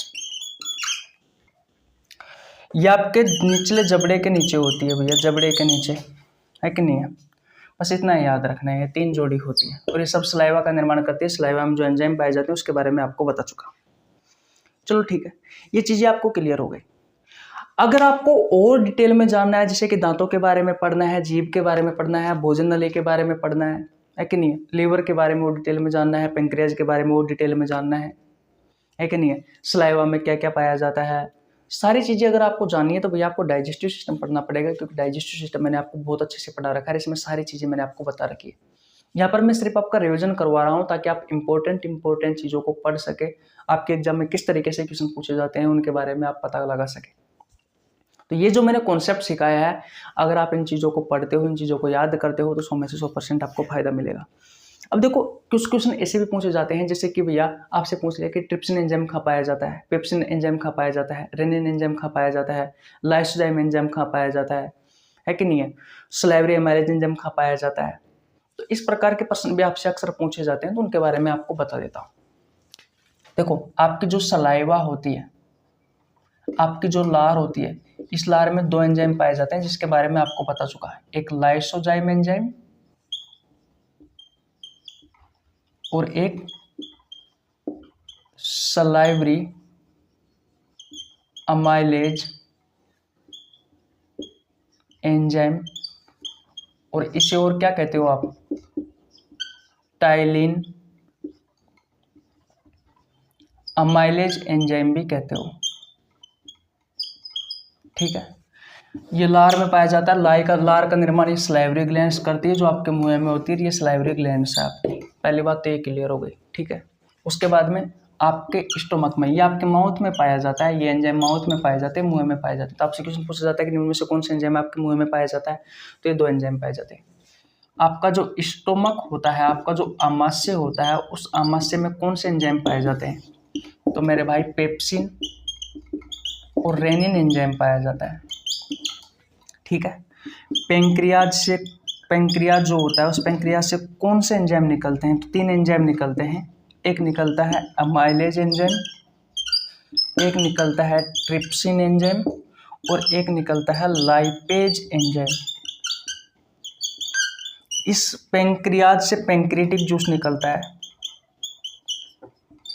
और इस पेंक्रियाटिक जूस में ये एंजाइम होते हैं। इस वजह से ये जो पेंक्रियाटिक जूस में पाए जाने वाले जो एंजाइम है, एमाइलेज एंजाइम में कार्बोहाइड्रेट के पाचन में सहायक होता है, ट्रिप्सिन एंजाइम प्रोटीन के पाचन में सहायक होता है, लाइपेज एंजाइम वसा के पाचन में सहायक होता है। इस वजह से इसे पूर्णपाचक रस कहा जाता है। इस पेंक्रियाटिक जूस को, इस अग्नाशय रस को पूर्णपाचक रस कहा जाता है, क्योंकि इससे में जो एंजाइम पाए जाते हैं वो कार्बोहाइड्रेट प्रोटीन वसा के पाचन में सहायक होते हैं। इस वजह से अगर आपसे क्वेश्चन पूछा जाए किसे पूर्णपाचक रस कहा जाता है, तो पूर्णपाचक रस किसे कहा जाता है, तो भैया पेंक्रियाटिक जूस को कहा जाता है। इसके बारे में आपको पता होना जरूरी है, ठीक है। जो लीवर होता है, उस लीवर से आपको पता है, मैं अच्छे से पढ़ा चुका, बाइल जूस का निर्माण होता है भाई, बाइल जूस का निर्माण होता है जो वसा के पाचन में सहायक होता है। उसके अलावा जब आपकी जो आंत है वो ग्रंथि के रूप में काम करती है तो उसे कहा जाता है इंटेस्टाइनल ग्लैंड। कहाँ पढ़ा हूँ, जगह नहीं है, मैं आपको पहले भी पढ़ा चुका इंटेस्टाइनल ग्लैंड। चलो मैं यहाँ बता देता हूँ, इंटेस्टाइनल ग्लैंड आंतीय ग्रंथि। जब आपकी आंत ग्रंथि के रूप में काम करती है तो उसे कहा जाता है इंटेस्टाइनल ग्लैंड, आंतीय ग्रंथि। और आंतीय ग्रंथि से 3 एंजाइम निकलते हैं, एक माल्टेज एंजाइम, एक लेक्टेज एंजाइम और एक सुक्रेज एंजाइम। तीनों के तीनों ही कार्बोहाइड्रेट के पाचन में सहायक होते हैं। लेक्टेज एंजाइम क्या करता है, माल्टोज के बारे में आपको बता चुका है, माल्टोज शुगर को ग्लूकोज प्लस ग्लूकोज में तोड़ता है। लेक्टेज एंजाइम क्या करता है, दूध में जो लेक्टोज शुगर होती है, उस लेक्टोज शुगर को ये जो लेक्टेज एंजाइम होता है ये ग्लूकोज प्लस गैलेक्टोज में तोड़ता है। इतनी बात क्लियर है। गुड़, चीनी, शहद, इसमें सुक्रोज शुगर होती है भैया, और इस सुक्रोज शुगर को ये जो सुक्रेज एंजाइम होता है ये ग्लूकोज प्लस फ्रक्टोज में तोड़ने का काम करता है। भैया मैंने पाचन तंत्र वाला चैप्टर बहुत अच्छे से पढ़ा रखा है, इसके एमसीक्यू क्वेश्चन करवा रखे हैं, जनशताब्दी एक्सप्रेस बैच में जाकर के देख लेना अगर इसके एमसीक्यू क्वेश्चन देखने हैं तो। 2016 से लेकर के 2023 तक रेलवे में जितने भी क्वेश्चन पूछे गए हैं वो सभी क्वेश्चन मैंने आपको करवाए भैया जनशताब्दी एक्सप्रेस बैच में। इतनी बात क्लियर है। और अगर वैसे आपको ये चैप्टर पढ़ना है तो आपको नीचे लिंक डिस्क्रिप्शन दे दूंगा, मैंने लगभग 1 साल पहले पढ़ाया था। तो भैया हो सकता है कि मैं थोड़ा सा बच्चा सा लग रहा हूँ, मेरी आवाज़ आपको पसंद आए या नहीं आए, क्लियरिटी भी हो सकता है कि थोड़ी कमज़ोर आए, लेकिन वहाँ पर जो मैंने कॉन्सेप्ट आपको उपलब्ध कराया ना, यकीन मानो दोस्त 1 नंबर कराया। अगर आप जा करके देखोगे ना तो मज़ा आ जाएगा। चेहरे पे मत जाना, कॉन्सेप्ट देखना इम्पोर्टेंट है। एक एक चीज़ सब चीज़ समझ में आ जाएगी, आपको मज़ा आ जाएगा क्लास लेने में। तो बस जो अच्छी चीज़ थी इस चैप्टर में वो मैंने आपको करवा दी है। अगर आप ये चैप्टर कर लेते हैं, अगर ये चीज़ें याद कर लेते हैं तो भैया आपका एक भी क्वेश्चन नहीं छूटेगा। वैसे मैंने इसको प्रीवियस क्वेश्चन करवा रखे हैं, जो देख लेना, चैप्टर नहीं पढ़ा तो चैप्टर पढ़ लेना, बस ये 2-3 क्लासें देख लेना। कहने का मतलब है 2-3 चीज़ें जो मैं बता रहा हूँ वो देख लेना। इसके अलावा आपको कहीं से पढ़ने की आवश्यकता नहीं है। पाचन तंत्र वाला चैप्टर रेलवे की कोई सी भी एग्जाम हो भैया, एसएससी की कोई सी भी एग्जाम हो भैया, यूपीएससी की एग्जाम हो, किसी की भी एग्जाम हो, सारी चीज़ें क्लियर कर देंगे भैया, क्योंकि हमारा जो बेस है, हमारा जो कंटेंट है वो 1 नंबर है। किसी और टीचर से हम तुलना नहीं करते, लेकिन जो आपको पढ़ाया है वो सब अच्छी चीज़ें पढ़ाई है। घंटे घंटे मेहनत की है भैया, तब जाकर के चीज़ हमने सीखी है, तब जाकर के आपको पढ़ा रहे हैं। पिछले 3 सालों से हम लगातार यही प्रयास कर रहे हैं कि आपको कितना अच्छा कंटेंट उपलब्ध कराया जाए, जितना अच्छा कंटेंट उपलब्ध कराया जा रहा है। और एक बात को याद रखना मेरे दोस्त, हम कोई बेच तो चलाते नहीं है, तो जो चीज़ें हम डालते हैं वो यहीं पर डालते हैं, बिल्कुल फ्री ऑफ कॉस्ट आपको बहुत अच्छा कंटेंट दिया जाता है। जो कंटेंट आपको पेड कोर्स में भी उपलब्ध नहीं होता है, उससे अच्छा कंटेंट देने की कोशिश करते हैं। इसलिए भैया चैनल को जरूर सब्सक्राइब कर लेना। और अगर आप यहीं तक पहुंच गए हैं तो भैया चैनल को सब्सक्राइब करके जाना। चलो मैं रुक जाता हूँ, मैं रुक गया। अब चैनल को सब्सक्राइब करोगे तब भी जाऊँगा, नहीं तो मैं नहीं जाने वाला। कर लिया? ओके। अरे यार मेरे छोटे बड़े भाई बहनों, कर लो, आपका ही तो चैनल है यार। ठीक है भाई, मिलते हैं नेक्स्ट वीडियो में। ध्यान रखना, इंपॉर्टेंट क्लासें होने वाली है सारी की सारी। मैं जितने भी चैप्टर है बायोलॉजी के, सभी चैप्टर किस तरीके से अलग अलग क्लास लेके आऊँगा। हर 2 दिन में आपको एक क्लास मिलेगी, मज़ा आ जाएगा। अलग से प्ले लिस्ट बना दूंगा, उसमें जा कर के आप देख लेना। मिलते हैं नेक्स्ट वीडियो में, तब तक के लिए जय हिंद, जय भारत, राम राम। स्क्रीनशॉट ले लीजिए। Bye bye.